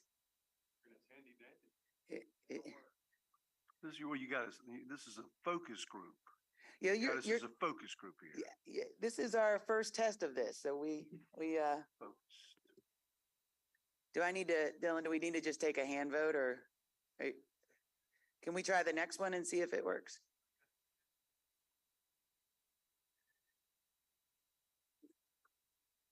I think this is almost the last one, isn't it? This and public safety, right? Oh, homelessness. We'll give it a second. No, we'll give it a second then.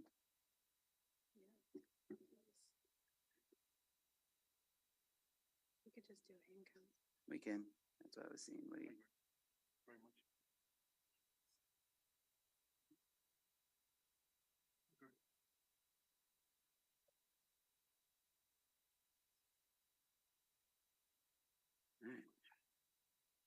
You want us to just take a hand count for the last, there's like 5 left. All right, so, public transportation. Any As? 1A. How many, was that just 1A? Okay, did you catch that? Somebody writing that down? All right. Homelessness, opioids, A. 1, 2, 3, 4. Okay, so I'm gonna not call them Bs, because I assume if you're not an A, you're a B. Is that okay? Okay. Public safety. 1, 2, 3, 4. And then panhandling. 1,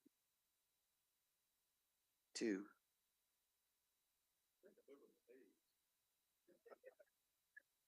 We're not gonna go back and count, but all right, we just need to make sure we got Kevin's answers, which I think. Councilmember Spears' answers. No, I did that as.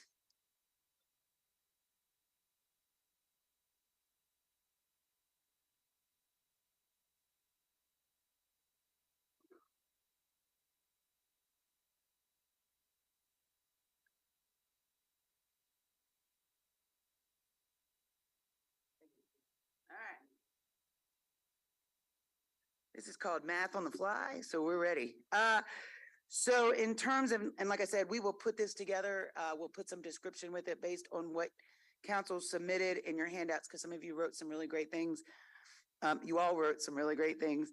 The highest one in terms of prioritization that got votes was road improvements, traffic management. Coming in behind it was public safety.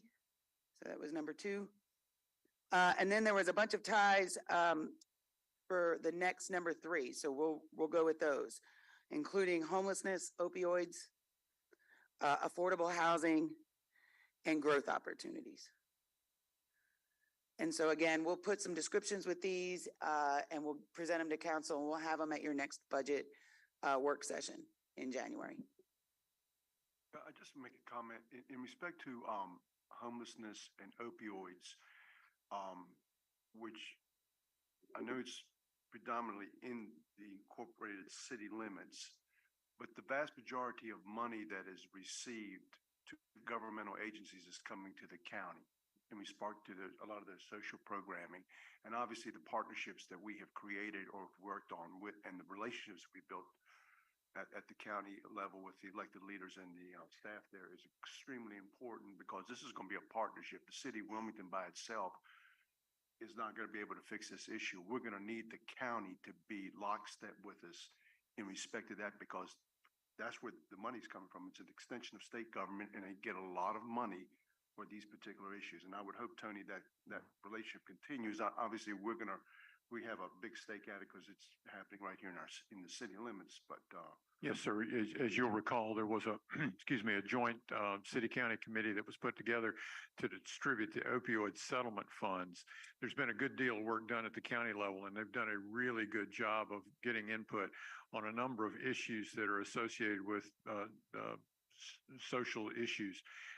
Councilman Waddell can probably speak to it if he'd like with regard to the opioid settlement funds, but it's an even broader section. And I think by setting up this process, we've plugged ourselves into a system that partners us with the county, like it or not. And I think it's going to be a good partnership, but Councilman Waddell can speak to it if he'd like. Yeah, I believe we have our first meeting December 6th to Yes, kind of sir. go through the staff's, the joint city-county staff committee and their presentation on how to utilize those funds, then have the elected body committee take it to our respective elected bodies and see how I mean, it's a lot of money.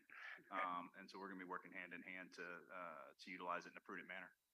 And to that point, one of the top priorities for the city obviously has been our opioid outreach program that we provide through our partners, and it's been funded in that process. So we have been given a good deal of consideration. very good.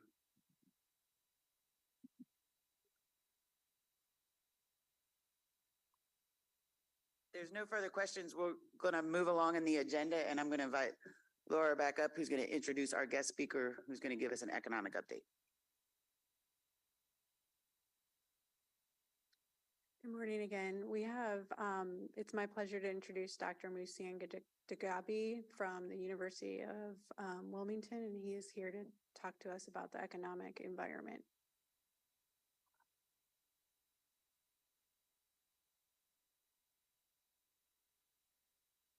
Morning. Thank you for having me. What I thought I would do is walk you through what I've been referring to as a confusing economic landscape. There is a lot that's going on at the national level, at the state level, and at the local level.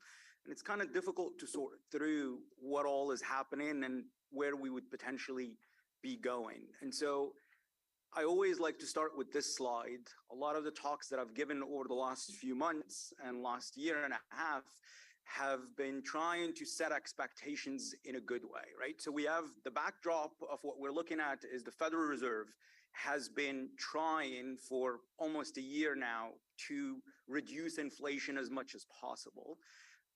The labor market has been holding up really, really well. At the national level, clearly it's been holding up really well. At the local level, I'm going to show you some statistics in a little bit that show fairly clearly that the Wilmington economy not only has recovered all the jobs that it's lost during COVID, but it has more jobs today than it did pre-COVID. And we're looking at the same thing at the national level. One of the problems with that, though, is the Federal Reserve has been trying to break something for a year, meaning that it's trying to cool the economy. However, employers are still hiring.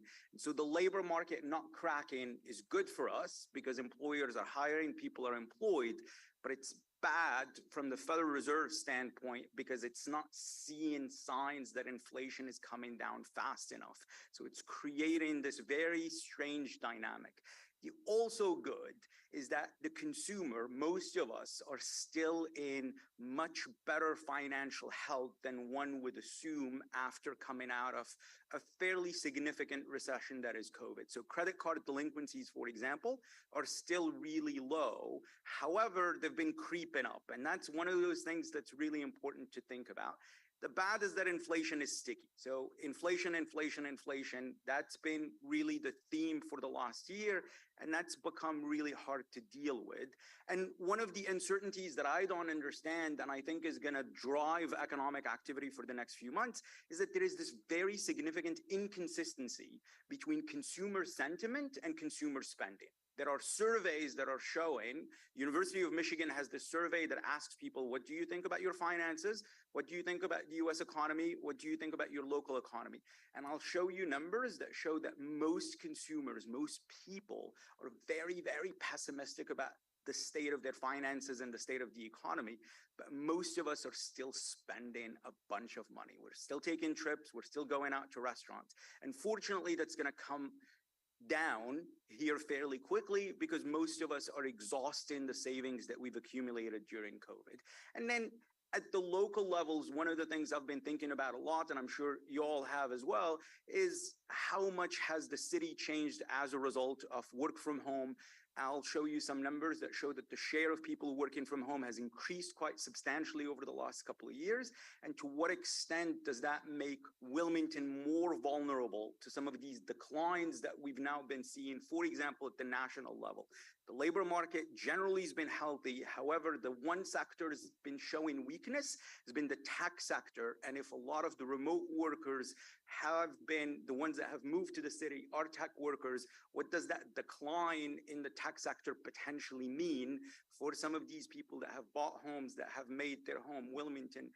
How will that potentially translate to economic activity? So the setup here is I'm going to start at the state, national level, go down to the state, the region, and then talk a little bit about Wilmington.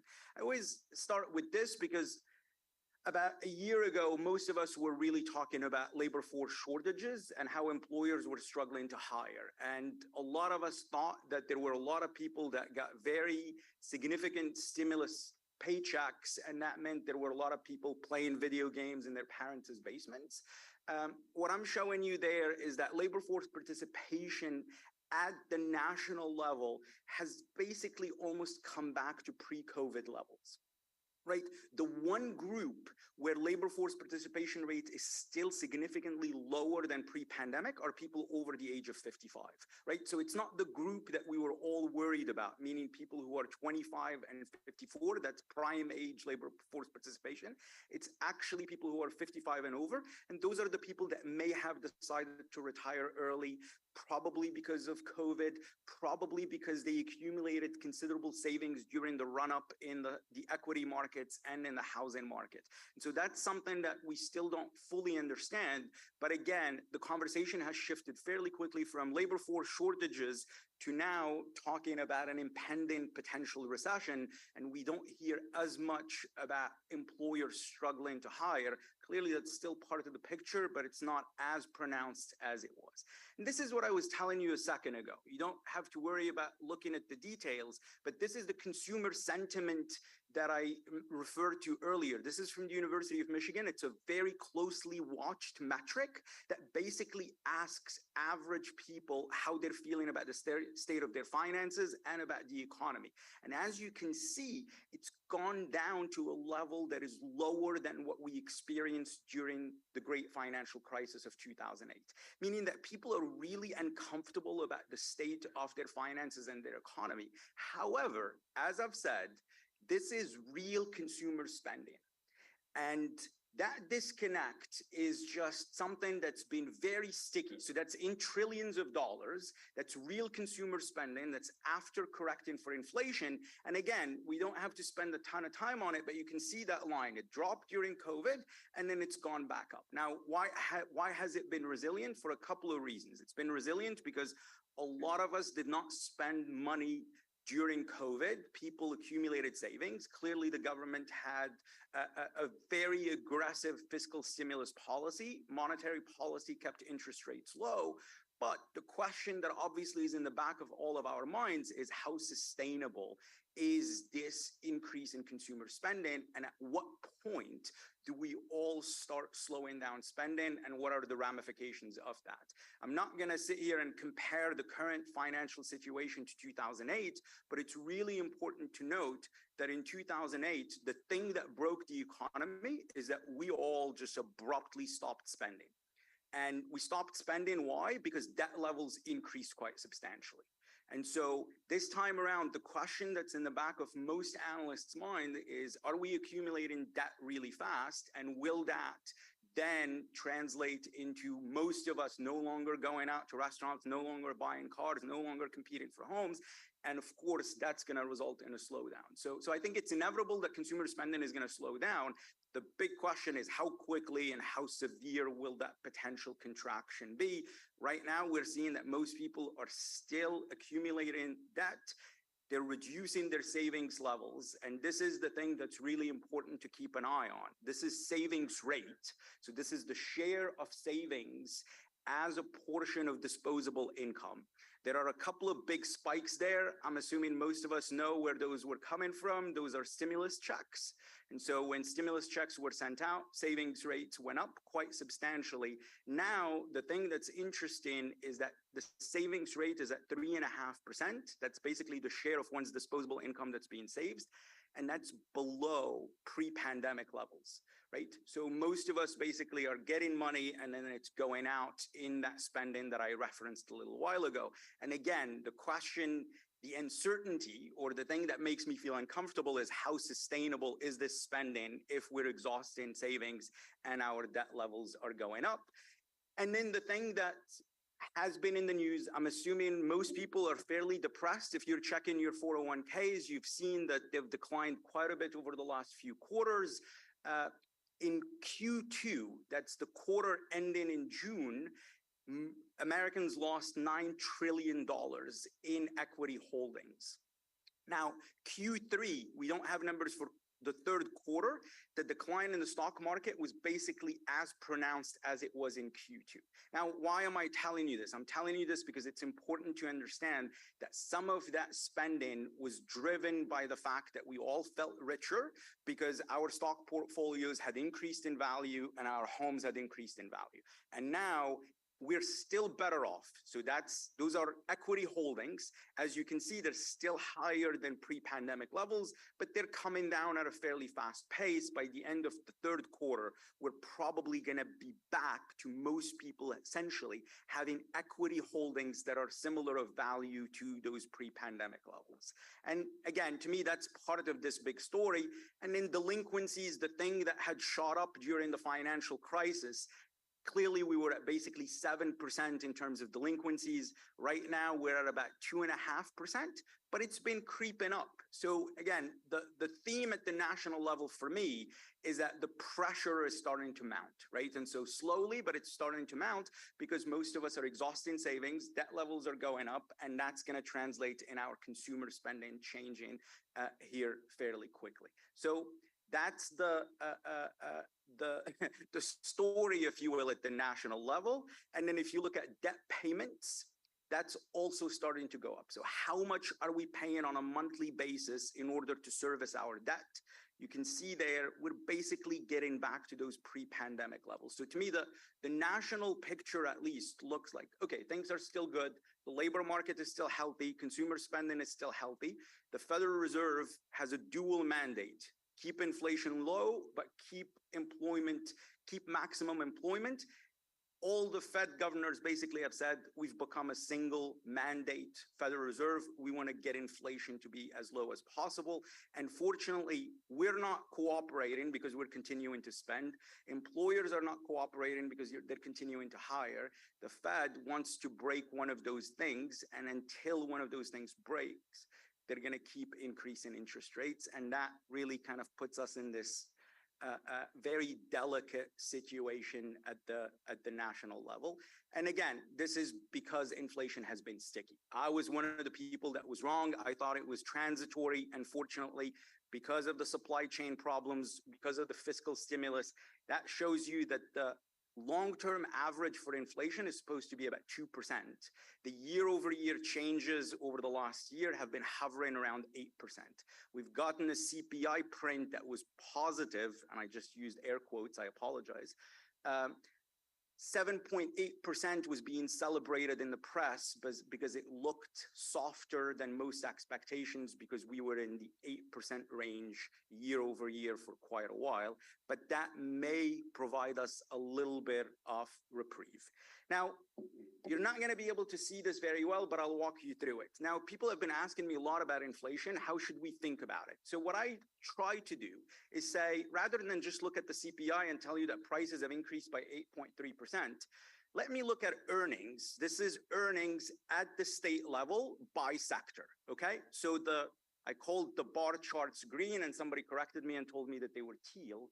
So I'm going to refer to them as teal. So the teal bar graphs are earnings growth by year for every sector. So if we focus, for example, on the total private, so focus on the August bar. The August bar says that, for example, earnings overall in the private sector increased by about 5.8%.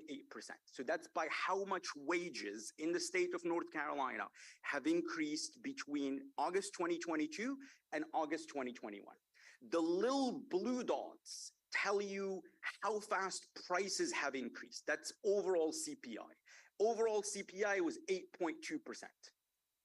So across all the sectors, you see the CPI, which is the little blue dots, and then you're seeing by how much wages have increased in each sector. So a couple of things that I want to note here quickly. If you happen to be working in construction, your wages have been growing faster than the CPI, right? So your actual real wages are positive. However, if you're working in finance, for example, your real wages have gone down because the CPI clearly exceeds however much your earnings have gone by. So there is a lot of variation in how we're feeling the pinch of inflation, depending on the sector in which we're working. The sectors where wages have gone up the fastest, probably not terribly surprising, are the ones where there were shortages of workers. That's leisure and hospitality, and that's construction. Employers had to increase those wages very, very fast. So if you're employed in one of those sectors, those are lower paying sectors, you're probably still feeling okay because your wage increases are keeping up with inflation. However, that's clearly not sustainable. But most of us are not getting these raises. These raises are going towards new workers that companies were trying to recruit in order to be able to meet demand. Now, I like this chart. I like to think about, I'm a regional economist by training. And so this is at the metropolitan level, and these are earnings growth for the private sector. So what does this tell us? It tells us that in Wilmington, private sector jobs between August 2022 and August 2021 have increased by 8.5%, okay? Or 9.5% is what that says. Now, on average, that basically says that the average person working in Wilmington has had their wages increase at 9.5%. And that's higher than the CPI, which is 8.3%, right? But there is a lot of variation across metropolitan areas. So this is at the metropolitan level. So Wilmington is a combination of New Hanover and Pender County. And it basically says that we've done reasonably well in terms of wage growth over the last year. Now, why is that the case? That's largely the case because the types of sectors that we have a high concentration of have had fairly fast wage growth, right? So that means construction, leisure, and hospitality, those are the sectors that have to get workers, and so they've had to raise wages at a fairly fast clip. And then the same thing, but now let's turn to employment, right? And so we care about jobs, obviously. So the question I get asked most often is how many jobs have been added in the metropolitan area and how does that compare to other places? A lot of variation across places. So that tells you between August 2021 and August 2022, employment increased by close to 3%. Now that translates to about close to 6,000 jobs. So between August 2021 and August 2022, the Wilmington Metro had 6,000 more, or has 6,000 more jobs now than it did of August of last year. And we're basically in the middle of the pack. The state has outperformed us these last few months, but as you can see, there is a lot of variation. Now, the question that to me matters is not necessarily comparing us to last year, because there is a lot that was going on with COVID still potentially affecting economic activity. It's much more useful to go back and look at employment in pre-pandemic times. And so I do this comparison of, let's compare today's employment to 2019 before the pandemic. And this is the picture that you get. You get a very different picture showing that Wilmington actually held up incredibly well. And that, again, there are almost 5% more jobs today than there were pre-pandemic in Wilmington. So again, the comparison here is August 2022 to August 2019, and those are percentage growth. And you see that a lot of metros, in fact, just turned positive this past month, meaning a lot of places were still trying to make their way back by recovering those COVID losses. But we essentially have recovered those COVID losses fairly early on, and we're doing considerably better than most places. And we kind of outperforming a little bit the state, but we're essentially matching it, if you will. I just like showing this because this is showing you the exact same thing. I was a faculty member at the University of Alaska Anchorage before moving down here, and I used to get asked a lot of the time, what kind of shape will the recovery take? Will it be V-shaped? Will it be Nike-shaped? Will it be U-shaped? Well, Wilmington is one of the few places around the country that actually had its V-shaped recovery, in that we dropped and then went back up, and now there are more jobs than there were pre-pandemic. So I think that that's obviously a testament to the types of jobs that exist here. The recovery has been really robust, and that recovery has been dependent on consumer spending. Clearly, the visitor industry is a big industry. And so now, as we start this slowdown nationally, one of the questions is, how well off will the consumer feel, and will they continue spending and visiting the city, and how will that potentially translate into this economic growth we've been talking about? Because the growth of the city is obviously linked to the health of the average financial consumer, or the average health of the consumer. This is very ugly, but I really like showing it. Green is good, red is bad. This is basically telling you that if it's green, that sector has more jobs today than it did the previous in 2019, and it's by month. Just about every sector has considerably more jobs today than it did in 2019. The exception, and this is an artifact of the sale of the hospital, is local government. Looks like it shrunk in half. It didn't. It's just that hospital jobs used to be classified from an employment perspective in local government. They now get classified in education and healthcare services because of the sale of the hospital. And so other than that, every sector is above 100, which means that it has considerably more jobs today than it had in 2019. And that's really incredibly important, because this is not a tourism story only or a consumer spending story only. It's an economy that's been growing really fast and sustainably. And as you can see, the growth is really stable. One of the things I've been keeping my eye on is, at what point is the growth in jobs going to start petering out? Right now, there is no evidence of it, but like I said, we're clearly susceptible to some of these national trends. And I'm just going to close by showing you a couple of things that I've been fascinated by. This is showing you the share of people living in New Hanover County who say that they work from home. And I don't need to point out that there's been a massive increase in the share of people that say they work from home. We basically jumped from 4% of residents of New Hanover County saying that they work from home in 2010 to a fourfold increase in 2021. Now, there are significant implications regarding work from home. And like I said, one of the ones I've been thinking about is to what extent will the housing market be vulnerable to some of these changes that we're seeing nationally as some of these tech companies force workers to go back home? And to what extent are they spending money differently than people who are employed here and work here? I have been referring to Wilmington as a Zoom town. So this Zoomification that has occurred clearly has implications that you all think about in terms of spending, sales taxes, property taxes, and how much time people spend here and to what extent do they interact with services the same way that regular workers do. And the thing that obviously we're all keeping our eye on is Wilmington home prices have increased at a much, much faster clip than home prices in the state of North Carolina, and I refer to it as a hockey stick appreciation. So now that the market is cooling, clearly there are questions about how fast will it cool down? Are we looking at some sort of big correction? There is no evidence that we're looking at a 2008-esque type of correction, but clearly it's cooling down, and that has implications for all sorts of things that you all care about. I've shown you too many graphs, and so I'm just going to close by saying I think that there is a lot of evidence that there is a lot of uncertainty, right? And so there is this discomfort that we've been living in this fantasy land that's been driven by aggressive fiscal spending, and now the party is over. And so the question is just how quickly will economic activity come down?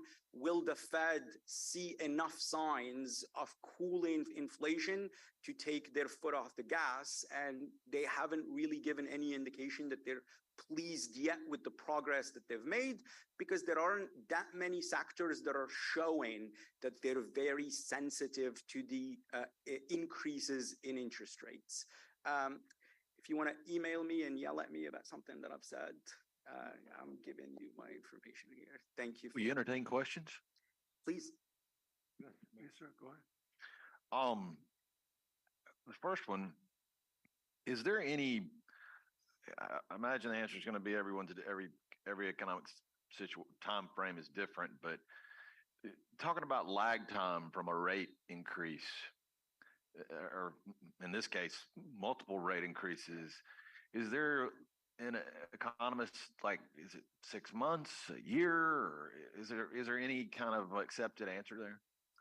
Yeah, I mean, I think you started the question with the answer I'm going to give you. One of the things that's been puzzling is there are a lot of signs in the real economy that are showing disinflation, right? And so rent prices, material prices have been coming down, but the Federal Reserve has been very, very focused on certain metrics that are lagging indicators of inflation. And that's been really surprising because typically they are willing to look at what's happening in the real economy and potentially divorce themselves from the metrics that they've gotten used to looking at.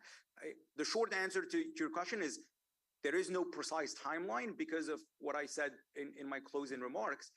The speed at which interest rates affect investment or employment vary by sector, and the sector that's been most sensitive thus far, probably not surprising, is the tech sector, because they've gotten used to obviously free money, right? And so a lot of debt, they borrow a lot of money, and so clearly they're very, very sensitive. One of the things that the Fed has come out and basically said is, because most of us are in okay financial shape and we've reduced debt, we're not that sensitive to our debt payments increasing. And most businesses, putting tech aside, are doing okay financially. They're also not borrowing a lot of money. So the channel through which the Fed is trying to break the economy, I don't want to say doesn't seem to be working, but there aren't that many powerful connections between increases in interest rates and the way we're behaving either at the household or at the business level.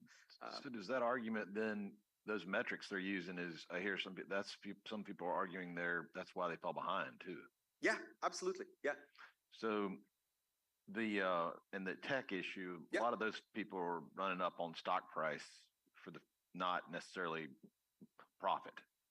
That's exactly right. So here's the one where you're gonna have to turn philosopher too. Are you good at that? I can try. Okay. Well, during COVID, obviously, you've read about, heard about, there's kind of this only live once attitude kind of seeped in to a lot of people, their attitude, their philosophy towards life, whether I was going to retire, might retire early. I might take a job I love better than for the money, or work for a nonprofit, or I'm going to travel and spend now for quality of life because I don't know. All to say, where did all the employees go? Because you're saying that we have enough. I go to restaurants still today, and popular restaurants where you can make a lot of money if you work there. And the first thing they'll tell you is we're short staffed today, and it's going to be slow and yada yada. And my wife is in that hospitality business, and it's better for them, but they also I don't know. Anyway, where do they go? I think that there is some evidence, at least nationally, that people started some businesses, right? And so the gig industry has stolen a lot of these workers, these 9-to-5 workers. There are people that have benefited from the run up in, I don't want to mention crypto or the stock market, but some people have built up significant savings during the recession, and they've accumulated money that's allowing them to not be in the labor force. Again, the numbers do show that it's getting better. It doesn't mean that there aren't specific situations where people are struggling to hire. I will, however, say, and this is important, that we've had a problem with especially men dropping out of the labor force, and that decline precedes COVID, right? And so there is a lot of economic literature that's titled, "Where are the missing men?" Meaning there's been people that have been dropping out of the labor force for years now, and there's very good data on that. And some people attribute some of it to opioids, workplace injuries, and disability rates have increased, or filing for disability has increased over time.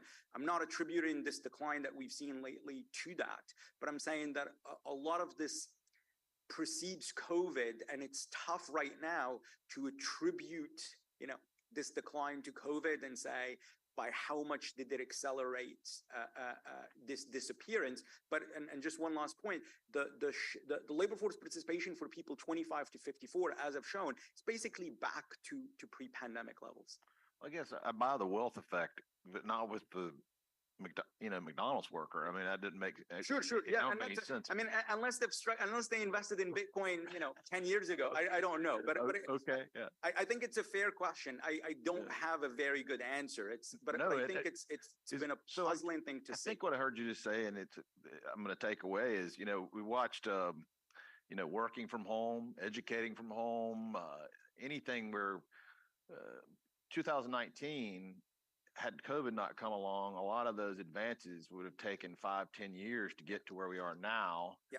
And we just warp speeded to that in 2 years. And that's a big lingering effect. Yeah. I mean, it's been an acceleration of adoption of a lot of technology. That would have taken 10 years. Yeah. And some of it is obviously very sticky, and it's going to change local economies, and it's going to change the way we do business for a long time. And so, Thank you. Enjoyed it. Yeah, of course. Hey, Doc, I just want to ask you, obviously the Fed's focus is to break the back of inflation. And they've been raising rates, and we're seeing some sectors, especially in the real estate, single family home sector, slowing down considerably because 7 3/4 now to borrow money as opposed to 3. So we know that there's probably a recession somewhere on the horizon. The prediction is between March and June of next year's possibility with the lag times that we see. So let's just say you're the Fed chair. What are the mechanisms that the Fed or the government will use, as they have in the past, to stimulate the economy when we go into the recession? Number one, so if you can answer that. And then number two, your prediction, will it be a V-shaped recession or a U-shaped recession? So the first thing, so if I were the Fed, I mean, I don't want to be Jerome Powell, but if I were him, I think that right now, from where I sit, it would be really prudent to pause the hike increases because of this lag effect that we've been talking about. I'm in the camp that's very, very concerned at the speed, because the speed has not allowed us to see the actual economic damage that will undoubtedly happen, but it's happening very, very slowly, right? So you've mentioned real estate. So real estate is obviously, I don't want to say the only, but it's the sector that's really sensitive, because obviously it's made mortgage payments so much higher, and it's made people on the selling side hesitate because they're going to have to trade a 3% mortgage for an 8% mortgage, right? But even there, that's happening fairly slowly, because this time around, as I'm sure you know well, we did not have the increase in housing supply that we saw before the Great Recession, right? So housing supply is still constrained. So even in that particular sector, it's been slower than they would have hoped, right? And so I think that they were hoping for more, I don't want to call it catastrophic consequences, but ones that could make them feel good about the fact that inflation's been tamed. So that would be my advice to them, is just pause, give the economy a little bit of air to show us exactly how successful they're being in taming inflation. Regarding the second thing, I think, so again, this is a crystal ball time, but I think that if they manage to engineer the ever elusive soft landing, they may not need to do a whole lot in terms of stimulative action, meaning that if the labor market genuinely does not break and our debt levels as consumer remains reasonably low, I think that we can revert back to modest growth without having to need intervention either at the fiscal level or at the monetary level. I think that the real danger here is that they overshoot, which potentially they already have, and we end up living with the slowdown that they engineer and this hard landing that then becomes really hard to come out of, because the appetite for additional fiscal stimulus is obviously not very high.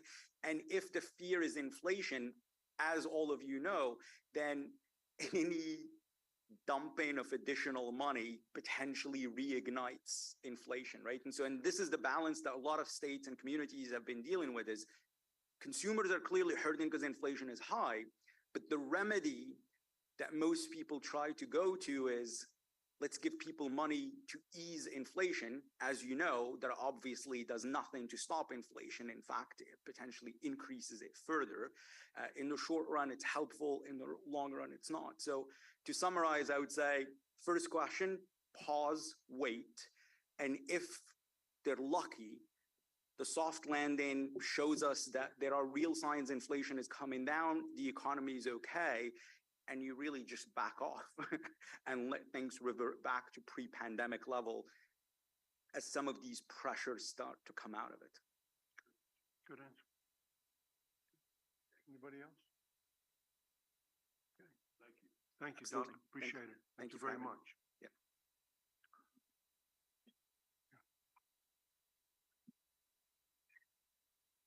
Mr. Mayor, we have our next topic on the agenda is financial position. Ms. Mortel will present this item.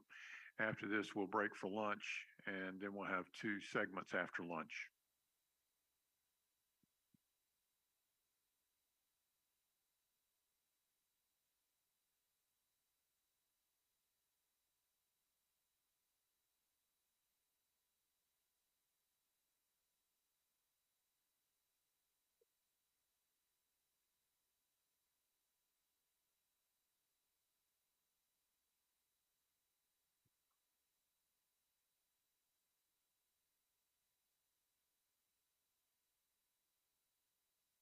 Okay, we're going a little bit backwards. This would have been first, but we had to adapt. So today I'm just going to talk a little bit about the first quarterly report and where we stand in FY23. Just as a reminder, our total budget is just over $251 million. The graph on the right or the left shows the revenue, where it comes from. As we had stated before, 34% of the graph, sorry, I thought I pushed the button. 34% of it comes from property taxes. The graph on the right is where it's spending, and we have mentioned already that the majority of our spending, you can see, is for public safety efforts in the city, and that's about 25% of our total budget. So just talking about a little bit about the revenue, property taxes, as I said, is 34% of the total budget. It's 54% of our general fund. The tax rate currently is 39.5 cents per 100 assessed values. FY '23 reflects reappraisal, with the next one slated for FY '26. The reappraisals, we saw an average of 30 to 35% on every property countywide. This revenue is not collected for the most part until December and January of each year. As a reminder, we had 96 properties that were getting Brownsfield credit last year, and those numbers will come to full assessed value in 6 years. And so this graph is showing you when that money is supposed to come back to us. So when they will be paying their full tax rate. There is no growth in that amount. It's just showing you based on the numbers from FY '23 that in about 6 years, all of those properties will be paying their full amount. Sales tax, we talked about it. It's a second, yes. What would that number be if you know it based on the present tax rate in FY '28? Is that? The total amount is $818,000. Okay, thank you. Sales tax, second highest revenue source. It's 24%, almost 25% of the general revenues. It's hardest to predict, as we have been talking about, because it's consumer confidence and what goes on in the world and the economy. New Hanover County does distribute this by ad valorem taxes, and we are 3.5 months lag. So June's is received October 15th. So that's the one we received already. And then July's, the last year, is not received until September. So we have closed the year and we have to estimate what we think we're going to be using and hope that we're balanced by September. Intergovernmental revenues are pretty much as its term suggests. It's other government entities send us money for various reasons.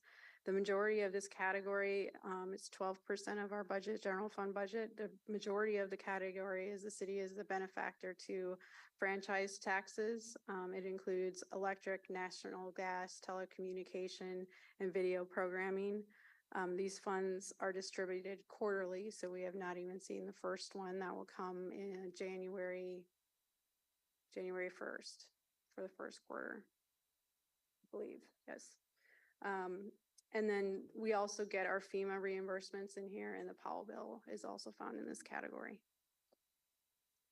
The quarterly report provides 2 fiscal year comparisons for revised budgets and to actuals. We try and provide a percent of what has been received or expended, and it allows staff to identify and discuss variants that are, or strange variants that we think we need to dig into. So the quarterly report that we provided as a material, as you can see, the first part is the 2 fiscal years, FY '22 and '23. It goes into the revised budgets and the percentage of that. And then we have letters on the side where we think there's some variants that we have to discuss with you, and we will discuss those in the report. So where do we stand? A summary of our first quarter. As you can tell, based on the revenues that we don't get in until later, the revenues aren't telling us much, as they're telling us from one year to the next, the same thing. The revenues are fine, but we did find some anomalies, but very anomalies that are explainable in the spending. So our insurance premiums, instead of paying them throughout the year, we paid them on an annual basis now. And so that was paid out in the first quarter. So it looks like we spent a little more than we normally did, but we won't be spending any more over the course of the year. Vacancies are still trending lower, but we have increased or decreased the amount of vacancies. So we're a little higher than last year. So our expenditures are getting closer to the 25% mark, but not there yet. And then we have some supply chain issues that are still being impactful. We had issues that we were buying items in FY '22. Those did not come. We rolled the purchase order over, and now we have spent that in first quarter. And we're hoping that some of the other ones will come in sooner than later. In doing this analysis, we just want to make council aware, we have some things that are kind of on the radar, if you will. Fuel costs, especially diesel, have increased 8% from October over from the prior month. The shortage of diesel has been reported in the Northeast, and we are working with our suppliers and talking to them frequently. We have about 1/3 of the city's fleet that use diesel. That's 265 vehicles. Right now, we are being told that it's fine and it's not at critical levels, but the price is going up and it may be difficult in the near future for us to get diesel, but we will continue to work with the suppliers. We are still having chain supply issues. Quotes that used to be held for months are only being held for 60 to 30 days. Sometimes we get a 15-day quote and we may not have gone through the bureaucratic process that we need to spend that money, so we lose that. Large vehicles such as trucks and fire trucks have a 1 to 2 year waiting list to be delivered. If we may need to look at that and maybe have to order them earlier, that would just cost more because we hadn't put that into the fleet replacement fund. So we're going to be looking at that. We have long lead times for supplies and some of our vehicles because of that. And some of the business changes that they're not keeping vehicles on stock instead of they're having them ordered and made. Our increases in just vehicles alone are about 25% right now. And then our recycling market has declined. So when it declines, it costs us more to get rid of the recycling. And so we're watching that right now. We're still under budget. If it continues to decline, it might be that our cost per ton is over what we budgeted, but we believe we'll be okay for right now, but we're watching that market as we move forward. And that is the end of the quarterly report. Does anyone have any questions for the quarterly report? Any, Mr. Ravenbar? Jennifer, if you go back to that second bullet point, the purchasing quotes,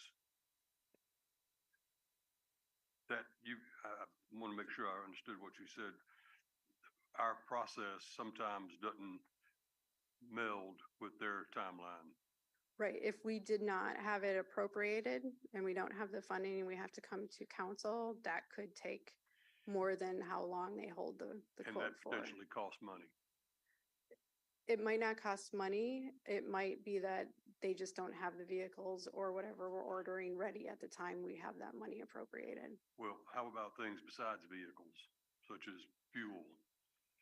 Fuel seems to be, we've been able to get fuel in on time. The cost has gone up a little bit, but not, it's really just the diesel. Well, let me just say this, and I say it to Tony as well.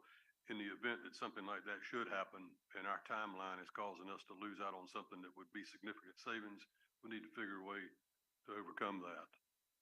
I mean, we don't need to let bureaucratic red tape or our process cause us to lose any significant amounts of money. I understand a little bit, but not something that's more significant. Yeah, I would guarantee that we would look at the budget and see if there's anything we could shift temporarily until we could get it in front of council. But yeah, we'll take that under advisement. With regard to, and I don't know if this is a question for you, but in regards to the recycling, I know that's something that we've been hearing for a number of years, that the big companies that were purchasing all the stuff, some are not now and what have you, but I mean, I wouldn't want to give up our recycling. We're too ingrained in it, even if it has to cost us some additional. But is that, I guess what my question was going to be is there any trends you see where that market could come back? That might be a question we have to do as a follow-up unless Dave Mays could discuss that. I don't have that in I my think brain. what Neil is, there's more supply out there than maybe, because I know I sure as hell participate in that and I offer up a lot. To directly answer your question, I don't think I've seen anything about trends to where it's going to come back. It's probably going to be a slow rollback. The issues that are affecting it are, as you said, an oversupply. Big retailers have too much inventory, so they're not ordering new goods, which require boxes, as an example.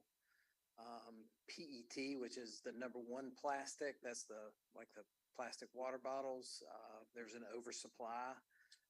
So the suppliers of that commodity are having to sell it at much reduced prices because they've just got bales of it sitting in warehouses and they need to unload it.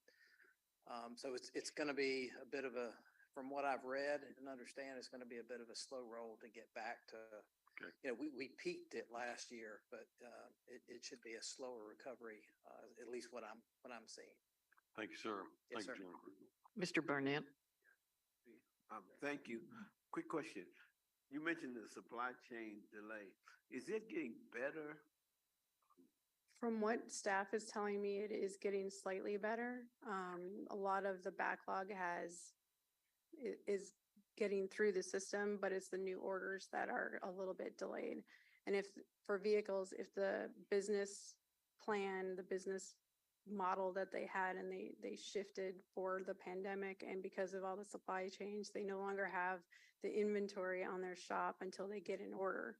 And then they go and either make it or put it through. I don't have a number on how many of those businesses has changed their models, but it is out there, and a lot of vehicle companies are now ordering them only when they get the orders. Okay, and when I'm thinking about supplies, like for example, I remember when we were doing the Maze Park and we had to change, the schedule on that because they couldn't get like lumber or whatever. Is that improving? Do you know?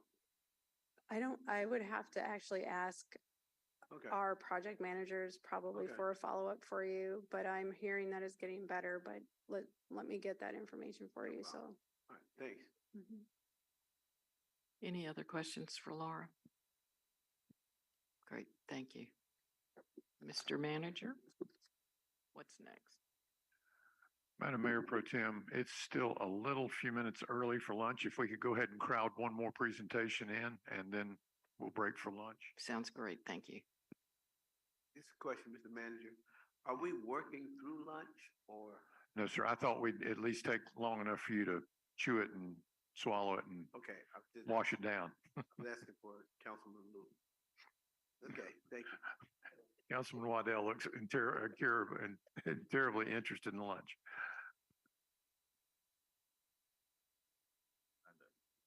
Put out a fire in my office. He only wants to know how much you spent for lunch. You're figuring it out, Kevin. What do you think? So we're going to take you back to, I think it would have been the third presentation this morning on the debt capacity. And what we are doing this year, as some of you may remember, we are at the last year of our capital improvement plan, 18 to 23. So we are getting ready to look at our next plan. And this will be part one of a multi-part discussion on debt, how we use our debt, debt capacity, et cetera. So over the next several budget work sessions, we'll be bringing more information to kind of walk you through what we're doing and how we put this together, and then get your feedback on our next plan as we go through it. So this is just really back to basics on our debt model and debt fund and our debt capacity. So like I said, the presentation is a walkthrough of our debt model, and just to add some context on what debt capacity is and how we've used it, funding various projects in the past or currently. So the city has many policies regarding our debt management, in addition to the fund balance policy we discussed previously. We want to stay in a better position than required in our policies to allow us room to fall short if we have an event that occurs, and not be in a situation where we violate our own policies. The local government commission, as well as our bond rating agencies, look at these measures to determine how responsible our financial management is, as well as the stability of our financial condition. And as you are aware, the local government commission has to approve all of the city's debt issuances. These policies are in detail included with the financial policies at the end of this presentation for you to review more in depth. But just to go over them real quick, Our debt service fund just states that we will maintain a debt service fund, that all accumulated revenues in this fund will be used towards debt service, debt administration, debt issuance, and pay-as-you-go funding, which is the cash portion of our projects. We have a dedicated tax rate for the debt service fund of 7.13 cents of the total 39.5 cent tax rate.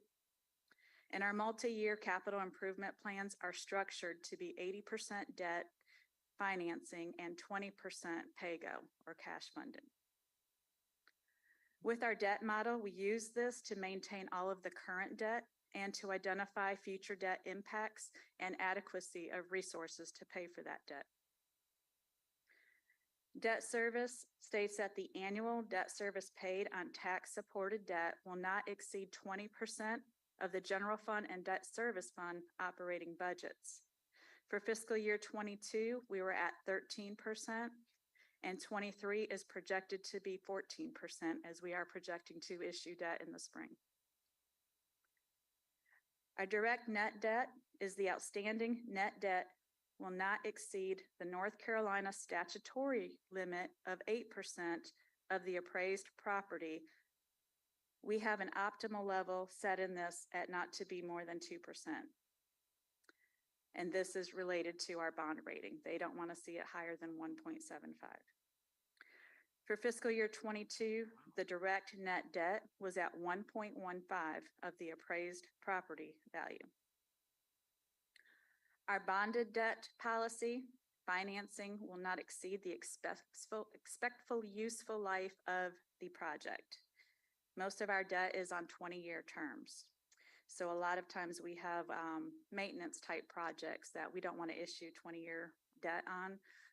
And so that's where we use that 20% pay-go to fund a lot of those maintenance projects.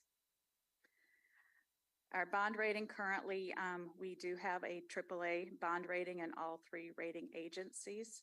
We achieved a Standard & Poor's rating in 2014.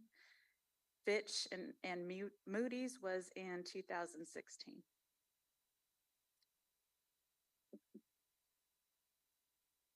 This is just a screenshot of our debt model. It was not intended for anybody to really look and understand what is there. We do have a debt model that we manage, just as the policy states, to maintain all of our current debt and also identify impacts of future debt, and that we have adequate funding resources able to pay for these debts. So our staff works with the city's financial advisor that we have on contract in maintaining this debt model. The model tracks all the current and projected debt for the general fund, as well as the parking deck at River Place. As you recall, we did issue debt for the River Place parking deck, and that was supported by a tax adjustment increase. The stormwater and convention funds have separate models to assist with managing their project and operating needs. This model has many assumptions for future projections and analysis for bond rating criteria. There are several tabs identifying the different types of debt and borrowing plans. We use all this information to be able to manage our debt funding sources and payments. We use this to calculate what the tax rate adjustment will be needed for future plans, and also use this information to report to the local government commission and our bond rating agencies. The debt model has many components of the inflows and outflows. For the inflows, these are the funding sources that we use to pay for the project financing costs. Property tax revenue, as I mentioned, 7.13 cents of the tax rate is dedicated to the debt service fund. Transfer from general fund. Annually, we have a transfer coming from the general fund over to the debt service fund of $9.3 million. This includes funding from the Powell bill revenue, as well as funding for maintenance projects that make up that part of the 20% pay-go portion on plans for costs that we cannot issue that 20-year debt on. Going back to not wanting to finance projects longer than their expected life. The transfer originally included debt service payments for existing debt when the model and the debt service fund were created prior to 2013. For interest earnings, we do have interest earnings on the balance of funds in the debt service fund that come back to this fund, and those are used towards financing costs as well. As y'all are aware, rates have hit bottom in the last several years, so there wasn't much of that revenue coming in. Other revenue, from time to time, we do have other sources of revenue used towards paying debt. At one time, this was the BABS subsidy. For those that remember, we had Build America Better bonds. And that subsidy for those bonds was paid to the city at a declining annual incentive payment. We have since paid those bonds off, and we no longer have that incentive coming in. But currently, we have projected to receive the sponsorship revenue from Encino, as that sponsorship funding was given to pay towards the turf fields. But it's planned out to be paid in over time, $125,000 over 10 years. But in order to get those turf fields put in place, we need to provide that funding up front. So we essentially are borrowing from the debt service fund to provide the funding for that. And then as that sponsorship revenue comes in, it will come back to the debt service fund to pay that back. And our outflows, these are the costs that are paid from these funding sources related to our debt plans. So we have our annual debt payments. That's the principal and interest on all of our issued debt. We transfer funds to other funds. So this is the PAYGO portion for many of our capital projects and the maintenance projects. We also have a transfer going out to the parking fund. As I mentioned, the parking debt is funded by a tax rate, but because of accounting rules, we have to show the debt service payments coming out of the enterprise fund. And so we transfer the money over to the parking fund and show the debt service fund, debt service on that debt being paid from that fund. And then we have the debt issuance costs, as well as we pay a fee to New Hanover County to bill and collect the taxes for us. So that fee is shared with the general fund, the debt service fund, and the MSD.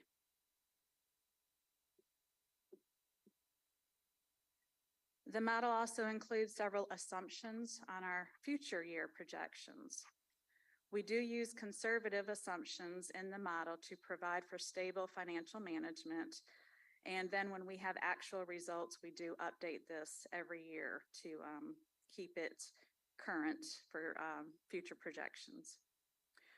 For our inflow assumptions, that is the assessed property value growth. As we have that dedicated tax rate, we have an assumption of what that growth year over year will be. Again, conservative, it is at 0.75, and I believe Laura mentioned it's about 1.9. For our interest earnings, that is based on market trends, and we have had to adjust that down the last couple of years. Now we're seeing rates turn around, so we've gone in and adjusted that a little bit higher. For our outflow assumptions, this is the amount that we're going to issue for debt, the timeline, when are we going to issue that debt?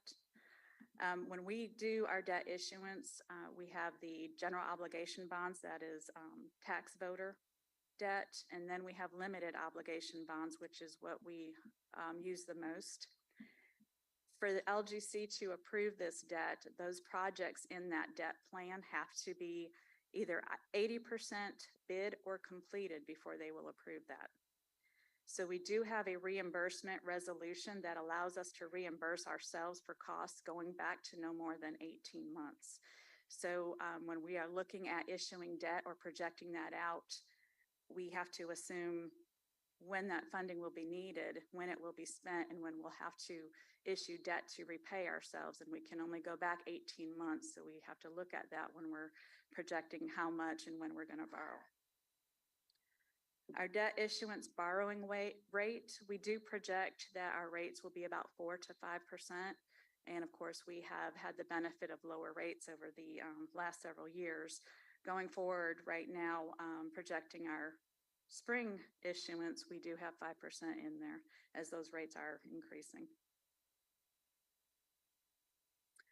So we talk often about debt capacity, and we utilize our debt capacity for many project overruns, emergency projects, or what we have referred to as pop-up projects.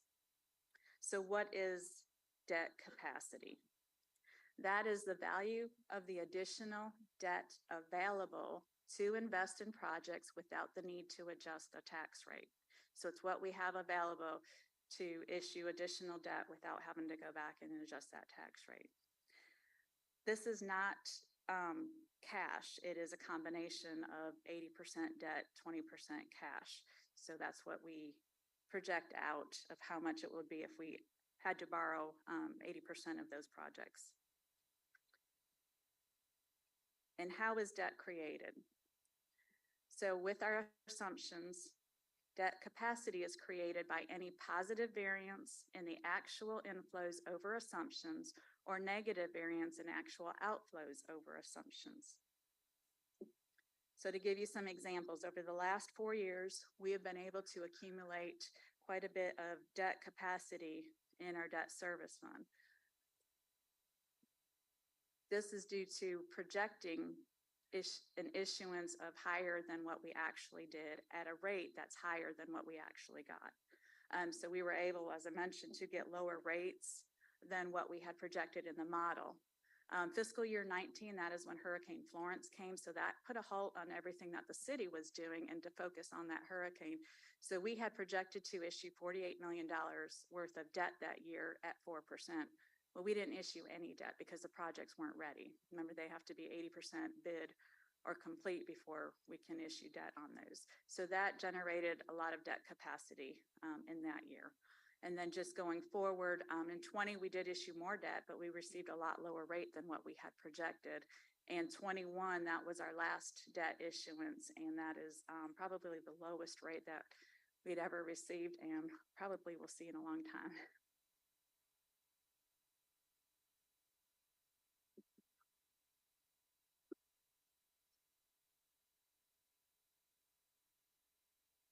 So our debt model, this includes all of the approved plans that council has reviewed and approved and the use of capacity. And as you can see, also each plan that we have approved came with a tax adjustment.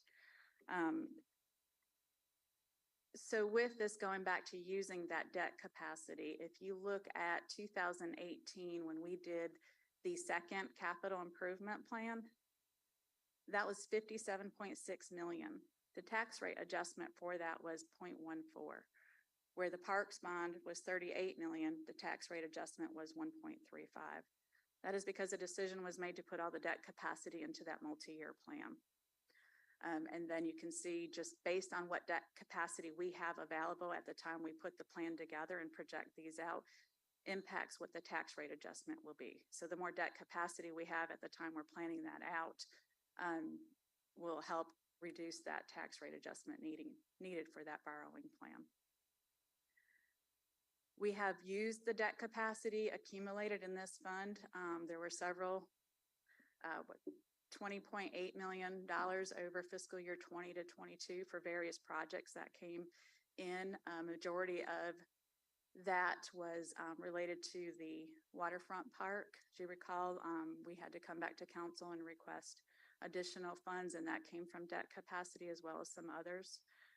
For fiscal year 23, during the budget, we had included to use 16.4 million for various projects within the adopted budget. And since then, we've come back to council to appropriate 5.3 million of debt capacity for the Encino Sports Complex.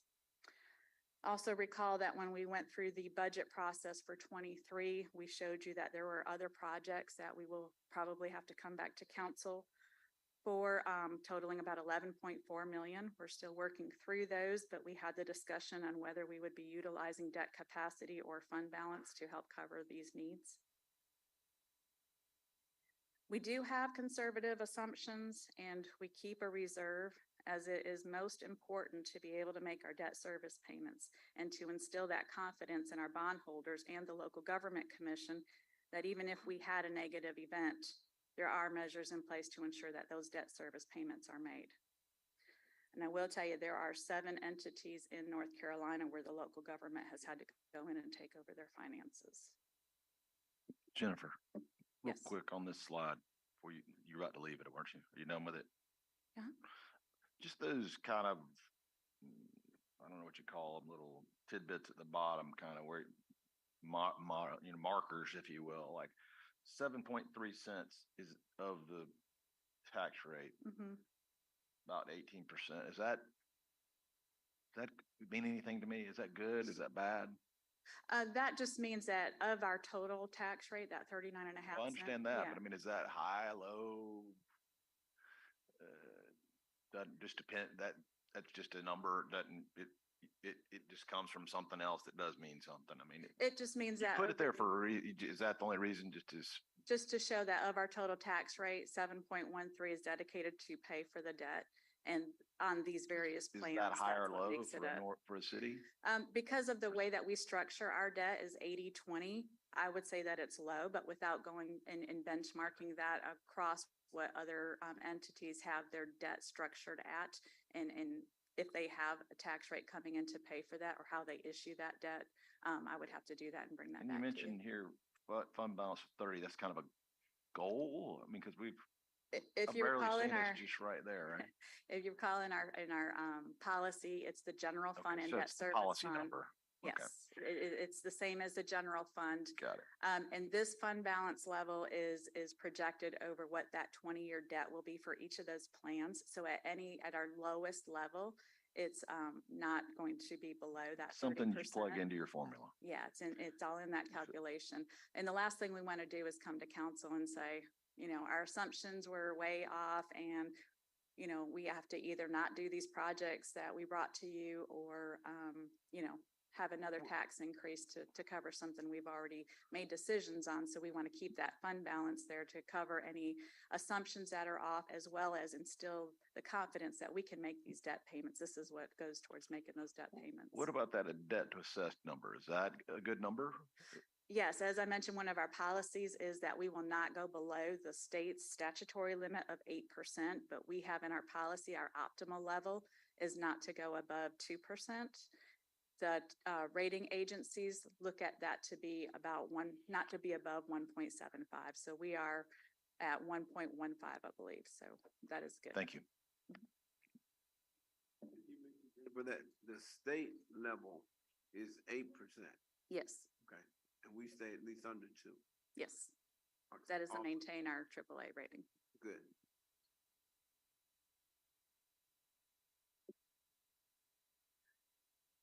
So from time to time, council asks, what impact would it have on us if we were to be downgraded from a AAA to a AA on our bonds? So outside of the negative outlook on the city's financial management and question on our financial stability and what this would lead bondholders and potential future bond sales to perceive on what's happening with our finances, there's also the increase in cost of issuance. So I've asked our financial advisor to pull a scenario for us based on the rates that were in place about a month ago. So if we were to issue $50 million of general obligation bonds with a AAA rating, that rate was set at 3.89%. If it was rated a AA going to the market, it was showing 4.12%. So that's a difference in interest cost of 1.2 million over that 20-year life of the issuance. So then he come back and said, well, if we look at our fiscal year 21 net direct debt, which was 266 million, if we were to have had issued that at a notch lower than what we are at, that annual increase would be 611,000, but over 20 years, that's $12.2 million more in interest. So for our fiscal year 23, value of 1 cent on the tax rate is 2.1 million. So you're looking at 6 cents on the tax rate to cover issuing that at a notch lower than what we have been. So what are the bond rating factors? You ask, if we were to drop our reserve, what would that mean? There's several things that the bond rating agencies look at. They look at our local economy, what our tax base is, our financial management, what our reserve levels are, and then our debt and pension levels. So for positive factors of Wilmington, what we hear from them is we have a large tax base. We have the status as the regional economic center. I mean, people come to Wilmington to work, to shop, to entertain. And so we have a lot of people coming here. We're the regional economic center, even for education and medical. With the North Carolina general statutes, we have the ability to raise property tax locally. So I believe the statute says we can go up to 1.5, and we are at 0.395 of that. So we have that ability if we find that we are in a situation where we are not able to make that debt service payment, we have the ability to raise those taxes to be able to do that. Go back to that 1.5, we're at 3.395. Yeah, 39.5 cents, but we could go up to $1.50. That's the statutory limit. Okay, thank you. And then we do have a low pension liability from what they look at. One of the things that they do mention is we have moderate debt levels as compared to our revenues, but because we maintain the reserves, they are consistent with a AAA rating. And of course, the number one red flag to rating agencies, as we discussed, is a declining fund balance to pay for our operating expenditures. And that is all I have. If you have any questions. You guys have any other questions, concerns? Thank you, Jennifer. Very good. Mr. Manager, I'll turn it over to you again. Madam Mayor Pro Tem, we'll break for lunch. We, I believe, have food that will be available across the hall. I'd suggest that we try to keep it to 30 minutes or so and then get started back if that's okay with you. That sounds fine. That's good. Okay. So we are going to take a recess. Yes, ma'am. So we stand recessed for no more than 30 minutes.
departments have already taken steps to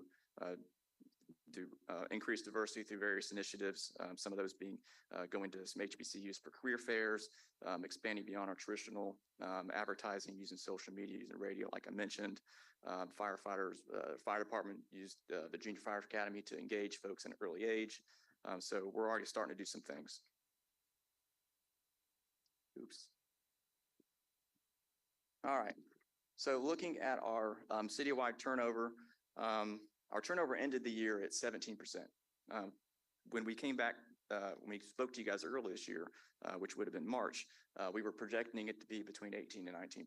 But things slowed down that last quarter because of we saw the positive results of the compensation study. That really slowed things down, which was a good sign. But still, turnover, as you can see, it's the highest it's been in the last 5 years.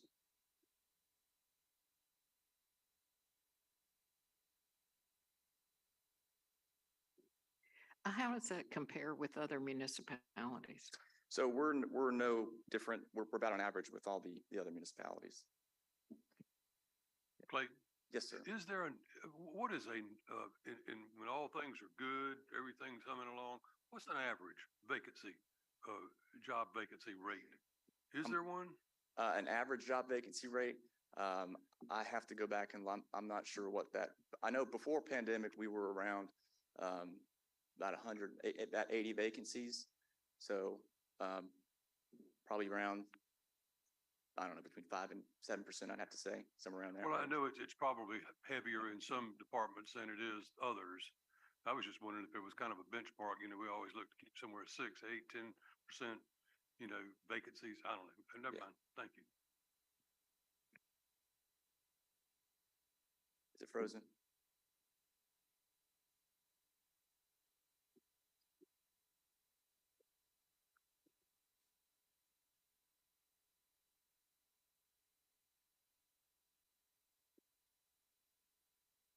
Perfect. All right, this next slide is busy, I understand. It's looking at our department turnover over the last 5 years. So I'm going to move from my left to my right, focus on community services first, which is that purple bar. We'll look at from FY21 to FY22. They saw a decrease from almost 24% down to 22%, still higher than the city average.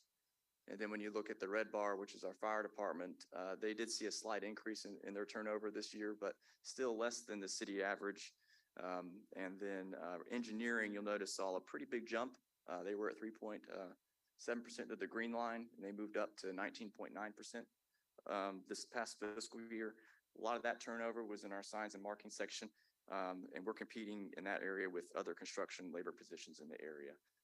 So we've seen some months we filled many of those vacancies. The police, they're the blue bar you'll see up there. Their turnover decreased slightly from 15.1% in FY22, still lower than the citywide average. And then the last department on this slide is our public services. They also saw a decrease slightly in their turnover to 15.1% in FY22. Still higher than the citywide average of 17%. Can you tell me again the reason for the spike in engineering? So that's specifically, most of that is in our signs and marking section. And we saw a lot of turnover with competing with the construction sector, because those are folks that are putting up signs and putting up stripes in our roads. And so we lost some of those to construction. Thank you. Mm-hmm. This is looking at some of our other departments. You'll notice if you look at FY22 on the far right, finance, planning, and the WMPO, which are the green, purple, and blue, those kind of stick out. They all had higher, and those departments leave for other organizations for career advancements, career changes, which I'll discuss on the next slide. But I will say we have made a lot of progress in those departments, and in many cases, they're fully staffed now. So this next chart will show why people are leaving the organization. And we collect this data through our exit interview process and through conversations with employees, asking them, where are you going? Why are you leaving us? In FY22, looking at that pie on the right-hand side, we saw an increase in individuals leaving voluntarily. A little over 75% chose to leave on their own for career change, advancement, another job, relocation. They were dissatisfied with the job. So this number is not surprising, as we saw in 21 and the early part of 22, the Great Resignation. The city wasn't immune to that. A lot of people evaluating their lives, looking for change, advancement, work-life balance, and those things. So we saw some of that. 18% of our turnover last year was due to retirements. That represents around 31 of our employees. And then 6.5% of the turnover was due to employees being terminated for policy violation or performance. So if we're going to look at the top 3 voluntary reasons about why people said they left the city of Wilmington, those are going to be they left another job, relocation of family, or career change and advancement. So focus first on that gray number in FY22, the 19.5% people relocating for family. These are folks, we have people that relocated for spouses. They have to relocate for aging parents. They've got childcare issues, so they decide to quit and stay home and take care of kids. So we had those. That represents that 20%. The green on the far right, those are people that left for completely changing careers. We had some police officers that said, I'm changing careers. I'm going to go and be a lineman instead. So we've had some of that. And also people just wanting to advance their careers, promote up. And so that represents 18.8%. And it's increased steadily over the last 5 years. You can see from 18, it was only represented 4.4%. Now we're at almost 19%. Quick question. Yes. How do we differentiate between another job and career advancement? I mean, I understand a career change, but wouldn't a lot of people consider like another job, career advancement? How do y'all differentiate it? So we did career change. Another job is someone moving laterally. So let's say they're working for us and they decide to go work for another waste company. That would be a lateral career, just another job change. Versus moving to another job, higher paying. One more question, Clayton, on the bottom 2. That's not your top 3, but dissatisfaction with job and personal or management. Is that something that's tracked? I mean, is there kind of a common thread through there? Maybe it's coming out of the same department or dissatisfied with the management, or? We do track that data. We have an exit survey that we issue all of our employees that leave the organization. They have an opportunity to come meet with us. But we compile that and do an annual report. And there are certain parts of the organization that we do see trends, and we share that with Tony and the management team, and we work to address those areas. And that's where it ends? Well, there are different strategies, things that we do. We've worked at leadership development over the last couple of years. All of our leaders, middle management leaders, took a 360 disc review where employees were able to give feedback, their peers, their supervisors, and they were met with a coach. And so we've done those certain things. The exit interview is done after they are gainfully employed at their next It's location. done before they leave. So not everyone will complete an exit interview. And I think the actual completion rate is around 30% of people. I can understand that. Yeah, because they don't want to burn That's why I bridges. said, is it done after they're gainfully employed at their next location? Correct. I'd do a follow-up. Thank you. So one of the recommendations that came out of the organizational assessment was doing stay interviews, and instead of waiting till the end, finding out what keeps people here and what keeps them motivated, what makes them come to work every day. So implementing some of those recommendations, I think, will go a long way too.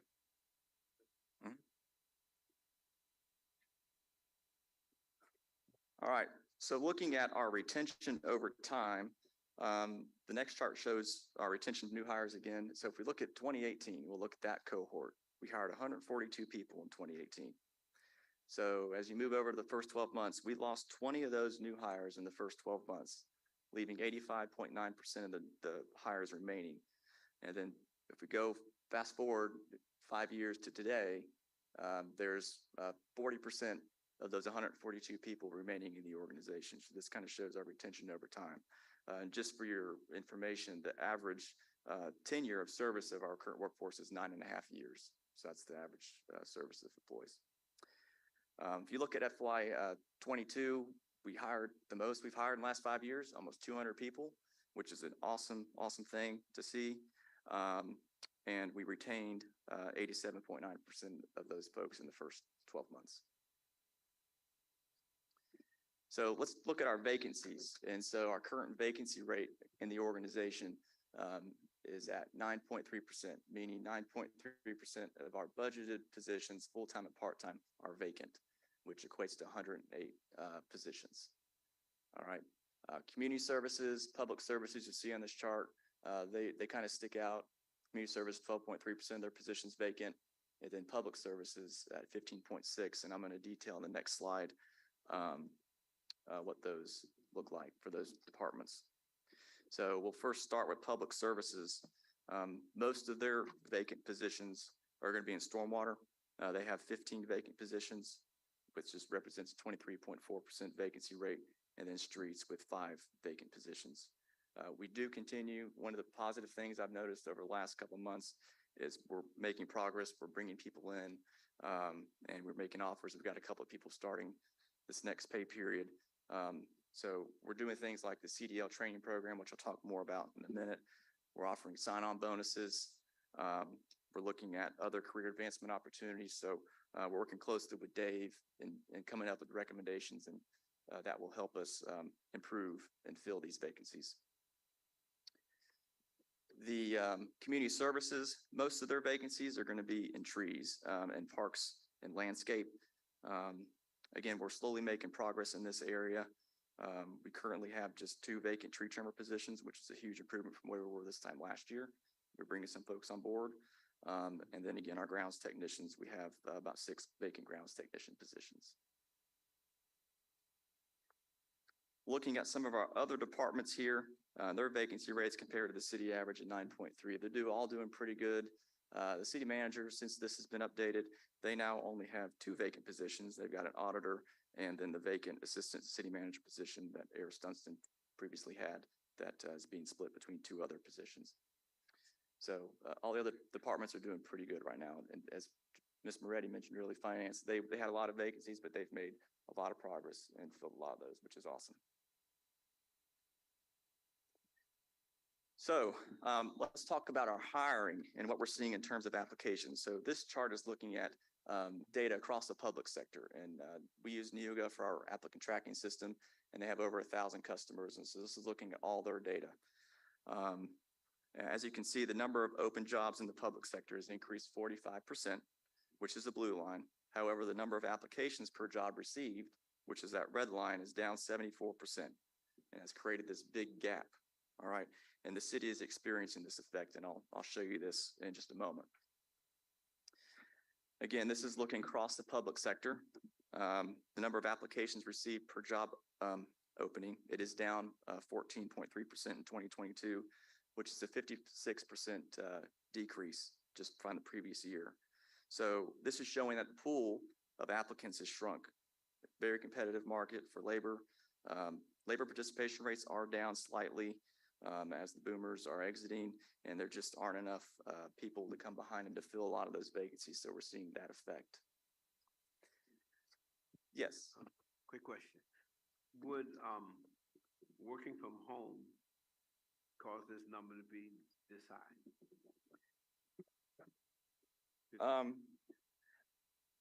Lack of application. It could, but there are a lot of opportunities for people to work remotely. I mean, I see jobs posted Do we everywhere. have a lot of opportunities in the city? It depends in what department you work, because not every job has the luxury of being able to work from home, but a lot of our administrative positions, we do have the option to work remotely or hybrid in the office and at home. Okay. Thank you.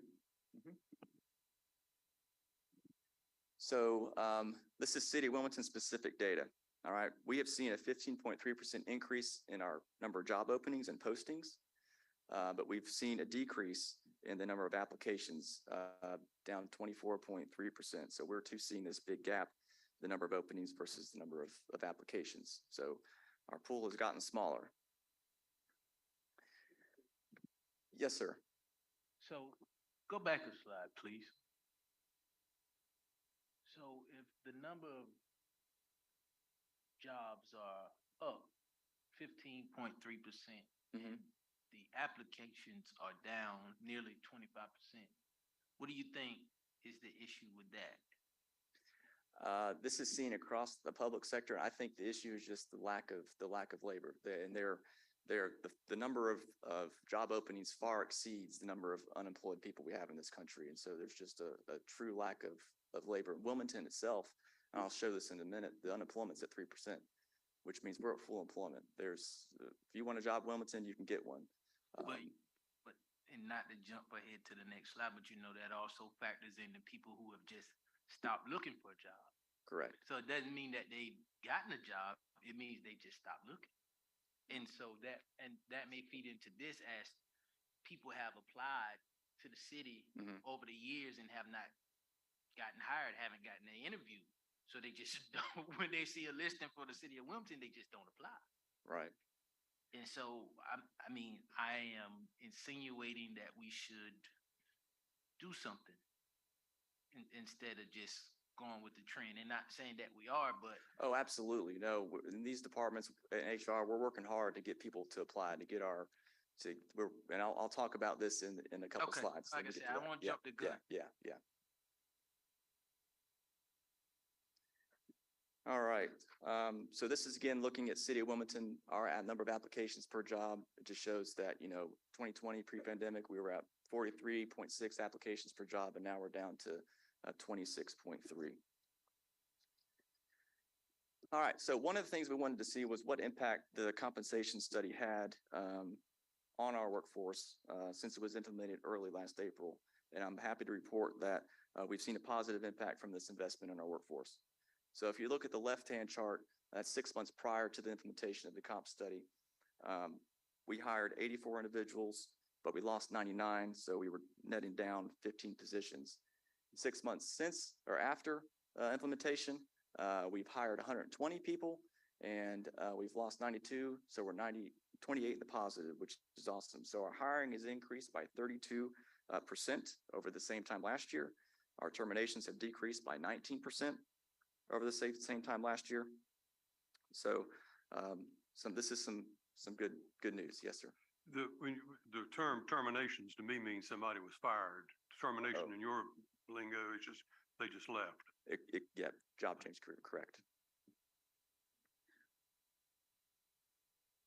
So to answer your question, what are we doing to attract and to get more people to apply and to fill all the vacancies that we have? So we've done several things over the years. One is we're attending career fairs, and the city's also hosting career fairs. We hosted one last June in Legion Stadium. We had over 100 people attend that career fair. We made offers to a couple people in stormwater, and they were actually hired. We've attended career fairs in the Creekwood community. We've attended stuff at UNCW, Cape Fear Community College. We were at the Latino Festival earlier this month. So we're getting out in the community and letting them know, hey, the city of Wilmington has openings, come work for us. Also, as a way to attract applicants, we're offering sign-on bonuses through the use of ARP funding. We've issued 32 sign-on bonuses, and most of those are in our streets, stormwater, and community services. We're working with our communications team to ramp up our outreach through media. We are working with Dave Mays' team, going out, interviewing the workers, asking them, why do you like your job? What satisfaction do you get from working and serving the residents of Wilmington? And we're going to use that, put it on our job postings as a way to attract other folks to come work and find meaningful work at the city of Wilmington. Staff have given interviews through the media, letting know the challenges we have and the benefits of working for the city. So again, just getting the message out that this is a great place to work. Other thing we're partnering with our departments on is making career progression. We've heard through exit interviews that there's not much room to grow at the city. I come as a planner, and that's pretty much the opportunities to advance my career are limited. So we're working with our staff. An example I can get for what this looks like in public services.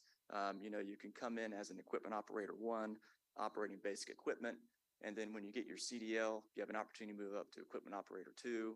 And then let's say you get your Class A CDL, then you move up to an operator 3. And so given an opportunity to see, all right, if I come in here, here's where I can go, and here are the things I need to do to get there. So we're working with our departments to create those opportunities.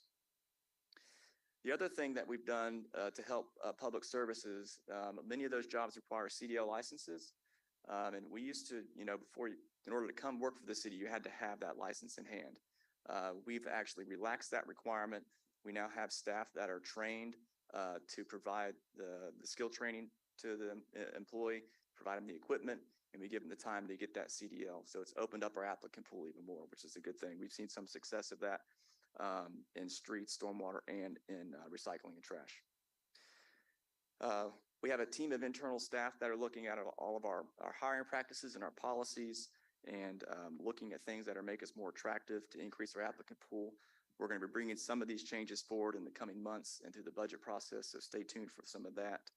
And then lastly, and most importantly, we continue to evaluate our pay. We participate in all kinds of surveys. We look at the data and we're evaluating our pay against the market, and we're keeping up with trends. And so again, some of those recommendations and findings will be incorporated into the budget process.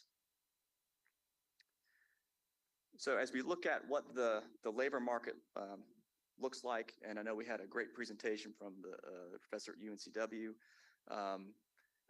very competitive environment, unemployment rate in Wilmington. When this data was pulled, it was 3.5. They recently updated this. Wilmington's unemployment rate's at 3%.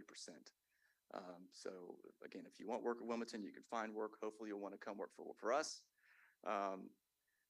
There is still a lack of skilled workers. Labor participation rates are down, as I mentioned, and the unemployed outnumbered the number of job openings, or the job openings outnumber the unemployed by 5 million. So some of the compensation trends that we're seeing and we're keeping our eye on, wages continue to rise as companies adjust to retain talent and compete for scarce labor. This was covered earlier. The average wages have grown by 5% year over year. Inflation has outpaced wage growth in certain sectors, not all, but in certain sectors for 17 consecutive months. An average worker, and again, in certain sectors saw a 3.3% pay cut due to inflation. And what we're seeing and hearing is that salary budgets are expected to rise to north of 4%. And that's what we're seeing companies are budgeting for in terms of increases for their staffs in the upcoming year. So next steps, we're going to incorporate these recommendations into the FY24 budget process that are going to address employee compensation and benefits. Again, compensation is one piece. Our benefits is another area that we're going to focus on. And then policy changes that are going to help us attract, retain a talented and diverse workforce. Take any questions anyone has. You guys have any questions? Thank you, Clayton. All right. Thank you, guys. Back to you, Mr. Manager, Mr. Connell. Thank you, Madam Mayor Pro Tem. We have one final presentation for you today. It is on the affordable housing issues. Most specifically, the mayor had requested that we put together a report that summarizes what both our policy changes in our zoning, land use and zoning regulations have yielded in terms of affordable units being produced, as well as what has our direct subsidy of low-income housing or affordable or workforce housing been in terms of producing results. So first we'll hear from Planning Director Linda Painter, who will talk to us about how the incentives have gone with regard to land development code. Good afternoon, Deputy Mayor, council members. As Tony mentioned, we're going to go through some of the things we've done with the land development code in the last few years to try and encourage more workforce housing as part of the private development projects that are coming forward. The first thing you'll see on the screen is the definition of workforce housing that is contained in the land development code. We recently updated this just a few weeks ago at the beginning of the month. And the key pieces here are that workforce housing is housing that is provided solely for the residential use of households with income at or below 80% of the area median income, and that is adjusted for household size, as you'll see on the next slide. The other key piece of this is that if you're qualifying as workforce housing under the land development code, you also have capped rents. So you cannot rent those units to those individuals for more than what is essentially the HUD high home rents, which is based on 65% of area median income. So looking at this slide, it'll just give you an idea of the income levels that we're talking about in terms of the 80% of area median income. So a single member household, the maximum income you could have to qualify for this housing in 2022 is $47,750. That does increase as the number of number of household members increases. In terms of maximum rent, you can see in that chart, a one bedroom would be $988. Because our income eligibility is based on 80% of area median income, and we're using the HUD high home rents at 65%, we are not tying this and saying you can't spend more than 30% of your income on housing, which is the typical measure of affordability. In this case, if you are at the 80% level as a single person, you will probably be getting a very good deal if you can get one of the apartments that are funded under this with the high home rent. So you'll actually be less cost burdened. Someone who is at a larger household size and does not reach up to that 80% level limit that you're seeing on the screen, may be more cost burdened. So that one thing to keep in mind here is that unlike some of the assisted units where there may be very specific limitations, this is really going to be determined by the individual in terms of do they qualify and are they willing to pay the rent that is being offered. To give you a little bit of an idea, when we talk about 80% of area median income, I think sometimes it's a little confusing as to who that might include. And I apologize, this is actually a flyer from the North Carolina Housing Coalition. So I'm going to read out some of the income numbers for the different industry sectors. So the average annual salary for someone in the food prep and service industry in 2021 was $24,250. In the childcare industry, it was $24,230. Retail sales, $30,790. Healthcare, $29,210. Construction, $34,830. And as a teacher, $47,620, and police officer, $46,990. So as a reminder, the limit on your income for 80% AMI is $47,750.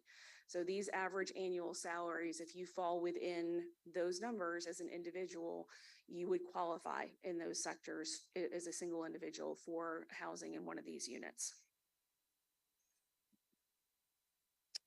In terms of the provisions that we have included in the Land Development Code to date, we offer density bonuses in our multifamily districts as well as in the commercial district mixed use development type. And that particular use type is allowed in our business districts. So community business, regional business, as well as office and institutional under certain conditions. And so what you'll see here is that we have tried to incentivize providing those workforce housing units. If you designate at least 10% of your units as workforce housing, so that 80% AMI capped with rents capped at 65% AMI, then, and if you do that for at least 15 years in the multifamily districts, we are giving you a bonus. So in the MD10, you'll get a 16 unit per acre bonus. In the MD17, we go up again.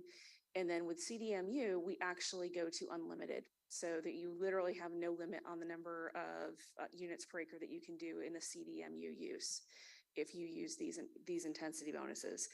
At this time, no one has taken advantage of these bonuses. So this is something that I think we've put this in here. No one has used this yet. So we're going to go through that in a few minutes or a few slides. Some of the other changes that we had recently made really dealt with procedure and trying to look at how our review process may impact and impede or can facilitate the development of workforce housing. And so the amendments that you approved earlier this month made two changes to the conditional districts rezoning. Currently, if you were to apply for a conditional district rezoning, we generally require a detailed site plan. I'm not sure what's happening with the slides, so apologize for the flickering. And that requires engineering work, that requires hiring professionals to design that plan for you. We recognize that a lot of developers, particularly those who are looking to do significant amounts of workforce or affordable housing, so 50% of their units and above, typically do not have the capital and the financing available to do those outlays, to do detailed site plans before they even know if they're going to have the zoning approved for their project. So to accommodate that, what we included was that in the most recent amendment is if you are doing 50% or more of your units we designate as affordable for at least 15 years, you can do a master plan. So that's more of a bubble plan. You don't need the detailed engineering design. We're not showing parking spaces, trees, et cetera. For those projects that are proposing to be 100% affordable, those projects would actually be eligible to submit a narrative and to say this is to describe what they're planning to do. Their narrative does have to address certain points such as building height, buffers, et cetera, so that the council has an idea of what they're looking to do and set general parameters. And that really came out of, I think, some feedback we got on the process with the Good Shepherd permanent supportive housing. We heard a lot from the neighbors that they wanted more information, questioned why we didn't do that as a conditional district. And I will say it was appropriate general district rezoning. It abutted multifamily. It made sense for that district to be applied there, but recognizing that there may be other sites where a conditional district is the direction that staff, the commission, and the council would like someone to go, we want to make this process a little bit easier for them. We are also continuing to evaluate the code. Staff is right now benchmarking to see what other communities are doing to incentivize and encourage workforce housing. And we'll continue to bring changes to you as we find them to help make this a little bit easier for developers. Linda? I think we talked about this whenever we made this change, but I'm just refreshing my memory. What percentage of AMI is going to qualify for both this increased density and the authorization of so it's the 80% AMI. It's that definition of workforce housing. 80%, So they meet that 80% threshold. got to meet the 80% threshold in order to qualify. Thank you.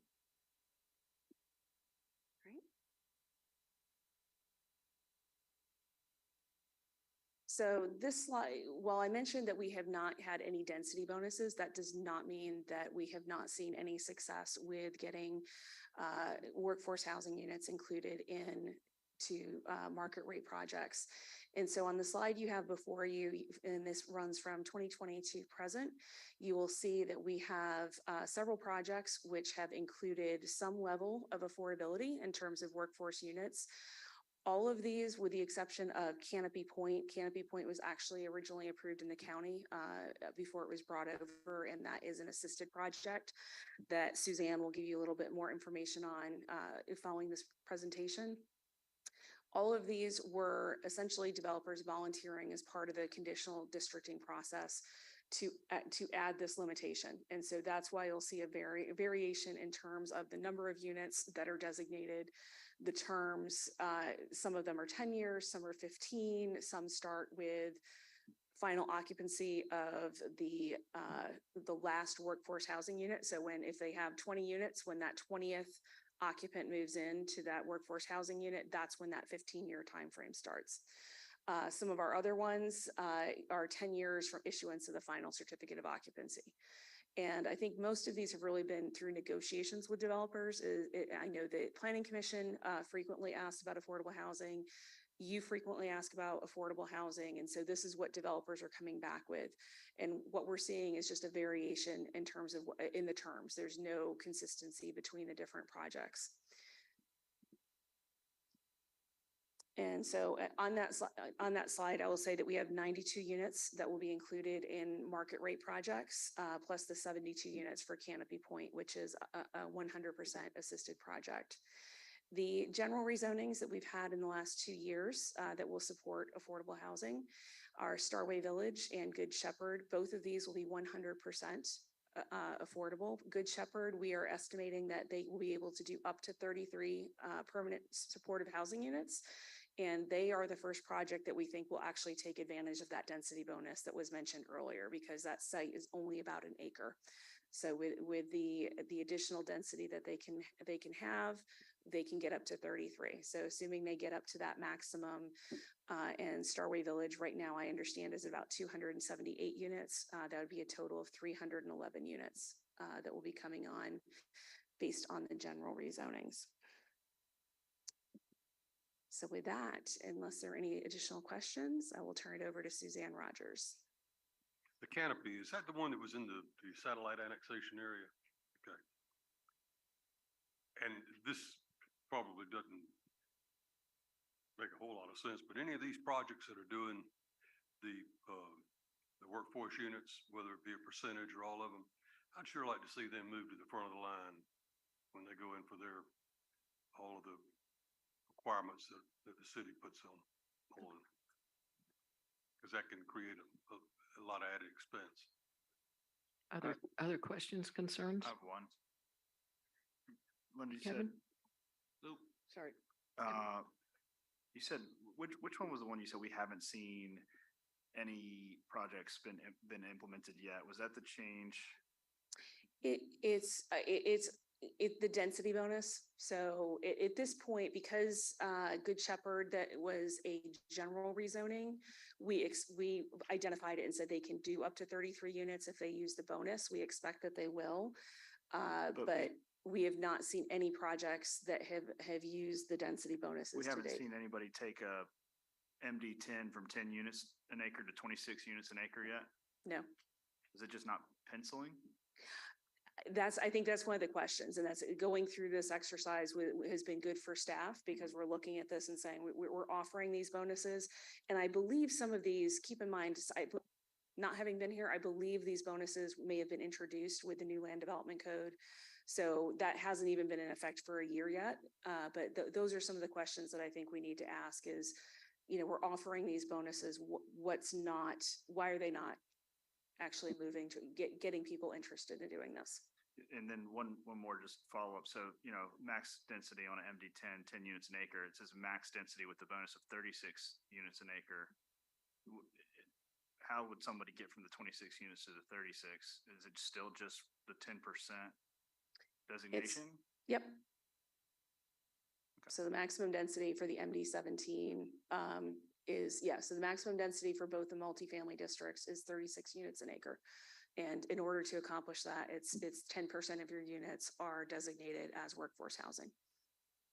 Thank you. Kevin? I've seen over the year. And I know we've said we haven't seen anybody take advantage of this yet, but I think either one end of the spectrum or the other has to change. 10%. I mean, if we had a development for 200 units, that's only going to get us an additional 20 units for 15 years. That just seems really low to me.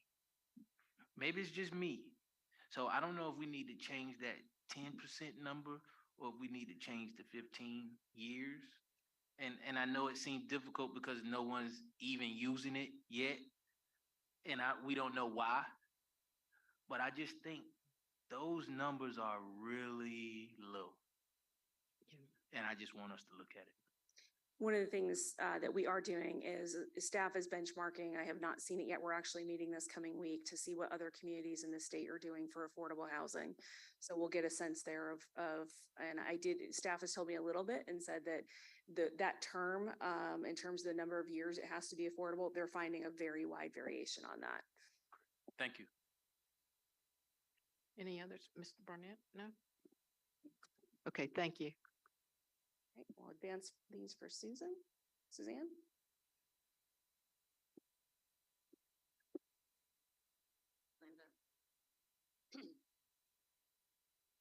Mayor Pro Tem, members of council. Now we're gonna go through the budget and resources available for workforce and affordable housing. So this slide shows you that we have almost $30 million available to support affordable and workforce housing from various sources. And I'll break that down a little bit more. In FY22 and again in the current fiscal year, in your budget deliberations, you approved the set aside of general fund balance or designation of general fund balance for gap financing. So that's 5 million that is available there. Then we have had one-time federal funds because of COVID totaling 13.2 million. The ARPA funds that everyone's familiar with for Starway, the 9 million from NCORE, and then some community development block grant coronavirus funds that you just approved at council this past Tuesday. And then our ongoing federal and general funds, including revolving funds, totals of almost $12 million. So in this year's budget, you appropriated 1 cent on the property tax rate to go towards affordable housing, HOP and gap financing. So that taking out 200,000 that would go towards admin, that leaves 1.95 million. Then our CDBG and home funds that we received from HUD, along with the carryover from prior years. Revolving loan funds, both federal and general funds, so that's the loans that folks are paying back, make up that number. So how have we used these funds? You already mentioned Canopy Point. That project is closed. You approved a 1.85 million towards that for gap financing, so that's 72 units.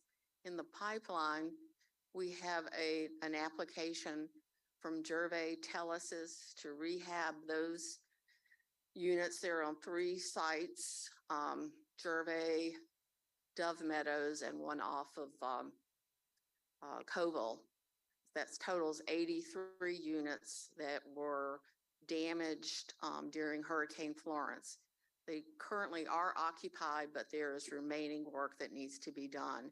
So we're waiting for some additional information from the developer before we'll bring forward a recommendation to council for that. But it is in the pipeline. And right now their request is for 1.85 million. That is subject to change. Suzanne, can I interrupt you real quick on that? Certainly. With that Gervais project in the pipeline, I'm hoping that we hold them to some really, really strict guidelines based on what they're asking from us. Well, because of some of the issues that they've had since the hurricane and the complaints that I've heard from residents over the years based on this, and I'll be open, their reluctance to really do little to help their residents. So I don't want us to bail them out when they've been unwilling to put forth their own good faith effort for the people who live on their properties. Thank you for that input. You're welcome. I could get with you offline to get more details. Okay. And certainly, I've the application would be I've got available. plenty of complaints about them. I've got, Mr. Chair, I've got a question. Well, along with that, you said that there's some minor things that we got to fix. Do you know what those are? Well, the units are occupied. Many of them, I think there's one building that was not able to be repaired, and they're planning on demolishing that building over on the Dawson Street site. The repairs that I'm aware of had to do with the moisture intrusion from the hurricane, but I don't have a lot of specifics about that. Okay. All right, thank you. And most of them are occupied now? Yes, sir. Oh, okay. If I'm not mistaken, some of those residents are gearing up to move out again. That's what I heard. So I don't know. I don't know how true that is, but I've heard that. There are additional repairs needed, which is what this application is about. I understand that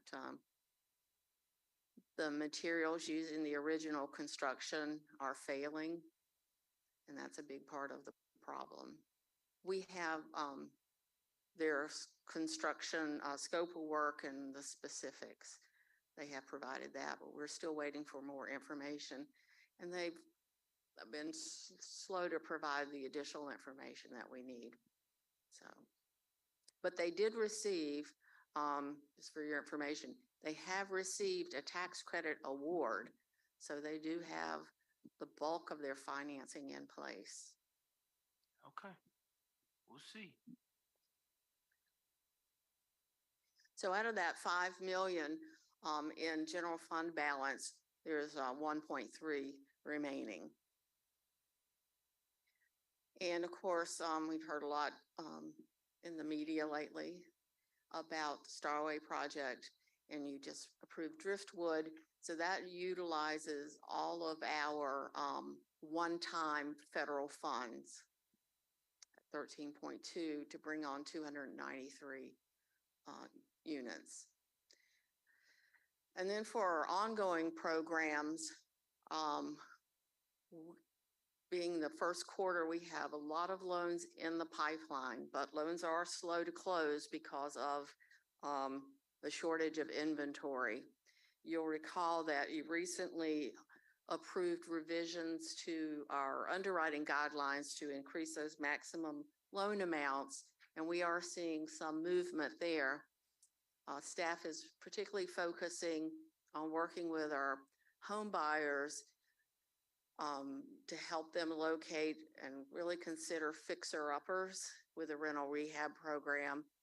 Most of our home buyers are qualified to borrow below 300,000, anywhere from 150 to 268, I think is the highest pre-qualification number we have. So clearly those folks are in a tight market and they're going to have to think outside of the box. But we are working more, spending more time with them and their realtors to help them find fixer-uppers, which we think will be good for the community as well to get those houses back up to standard. So that's what's going on there. So we have about 5 rental rehab project applications in the pipeline when this was prepared, and a couple more that have indicated interest, so that pipeline will increase. We had 2 HOP loans close in this first quarter, so we have 14 in the pipeline. Owner occupied, we have 20 applications in the pipeline. I'll say that that program, we've had some problems getting enough contractors. The last couple of weeks ago, we had a contractor recruitment event and had 29 folks show up. And so we have gotten 4 applications out of that. So we're very pleased with that. And so we think we're going to be able to pick up the pace on owner occupied. And then down payment assistance, it's really about Habitat and other organizations referring folks to us. So we've got 43 units there and 6.2 million remaining in the funds allocated for those type of programs. So right now we have 7.5 million of funds that we can work with throughout the rest of the year for new applications and new projects. And I'm happy to answer any questions about this portion of the presentation. Does anybody have Blue? How many, it's a good presentation. How many total workforce units have we approved this year? Do we know that? I may have bailed on that question. Total workforce rental units? Oh, I think that's the next slide. I think it's the next. Okay, Oh. well, perfect timing. Linda's gonna go over that. That was a very nice segue. So just to sum it up for you, we did try and pull all of the information together from both the private development as well as the city housing programs into one slide for you. So what you'll see on this slide really just summarizes the funding that's going towards workforce housing as well as the total units.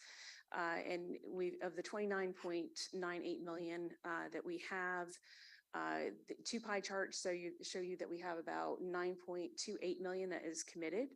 It shows 20,700,000 as remaining. However, I will also note that for that remaining funding allocation, it's just that things haven't progressed towards closure. So what you'll see there is out of that 20.7 million, only about 7.5 is completely unspoken for at this point. The remainder of that has already been designated for Starway and Driftwood.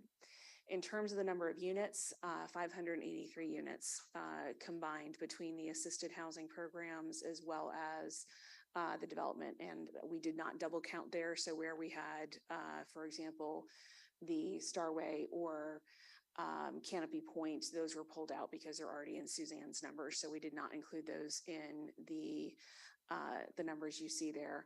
I would also say this will not include anything for the Good Shepherd Permanent Supportive Housing Project because we just don't have a number for them yet. So that would be in a future update.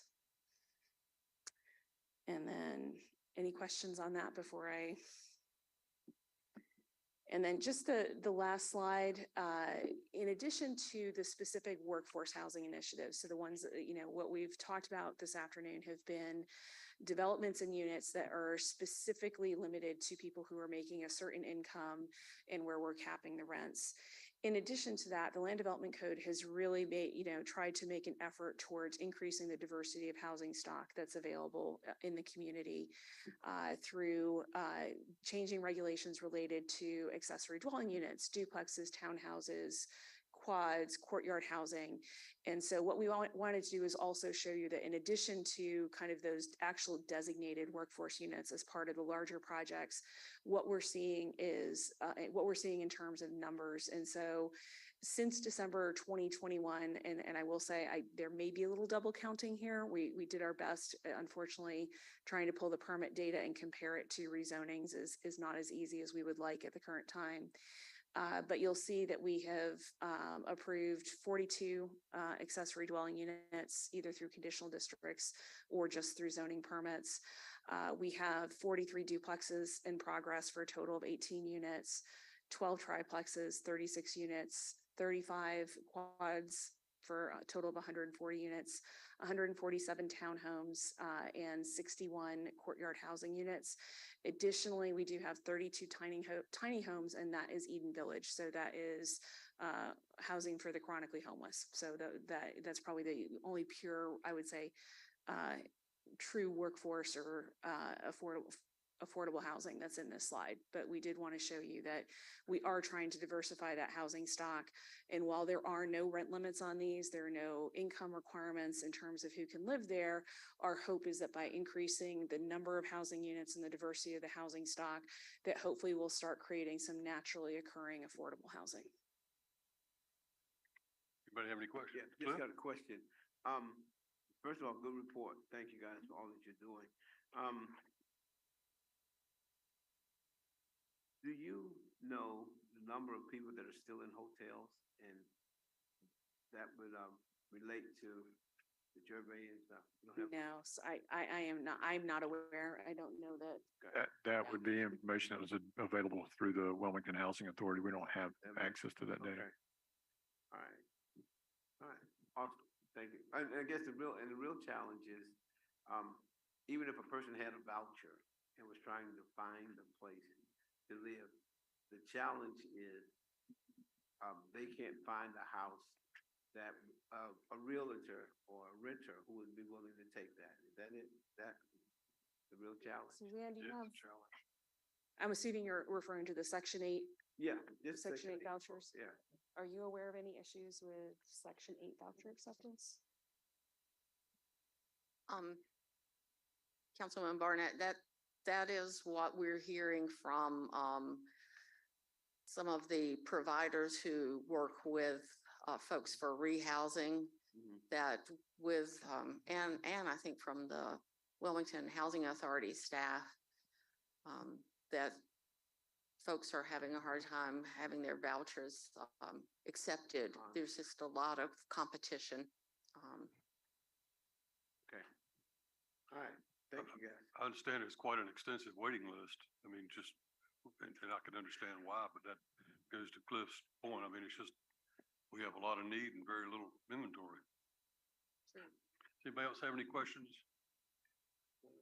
Now, just to add that voucher list was already quite complex before any one of the hurricanes. And then you add in the situation with WHA, and that makes it even more complex. Thank you. Thank you. Tony? Councilman Rivenbark, that's all we have for this afternoon. We also understand that Councilman Spears is going to have to be leaving us as well, so you're going to have a quorum problem. Well, hell, we keep going, and we'll get somebody out there in the hallway to come do this, because it looks like we're dying. We really do want to thank you for taking so much time out of your schedules. Stand adjourned.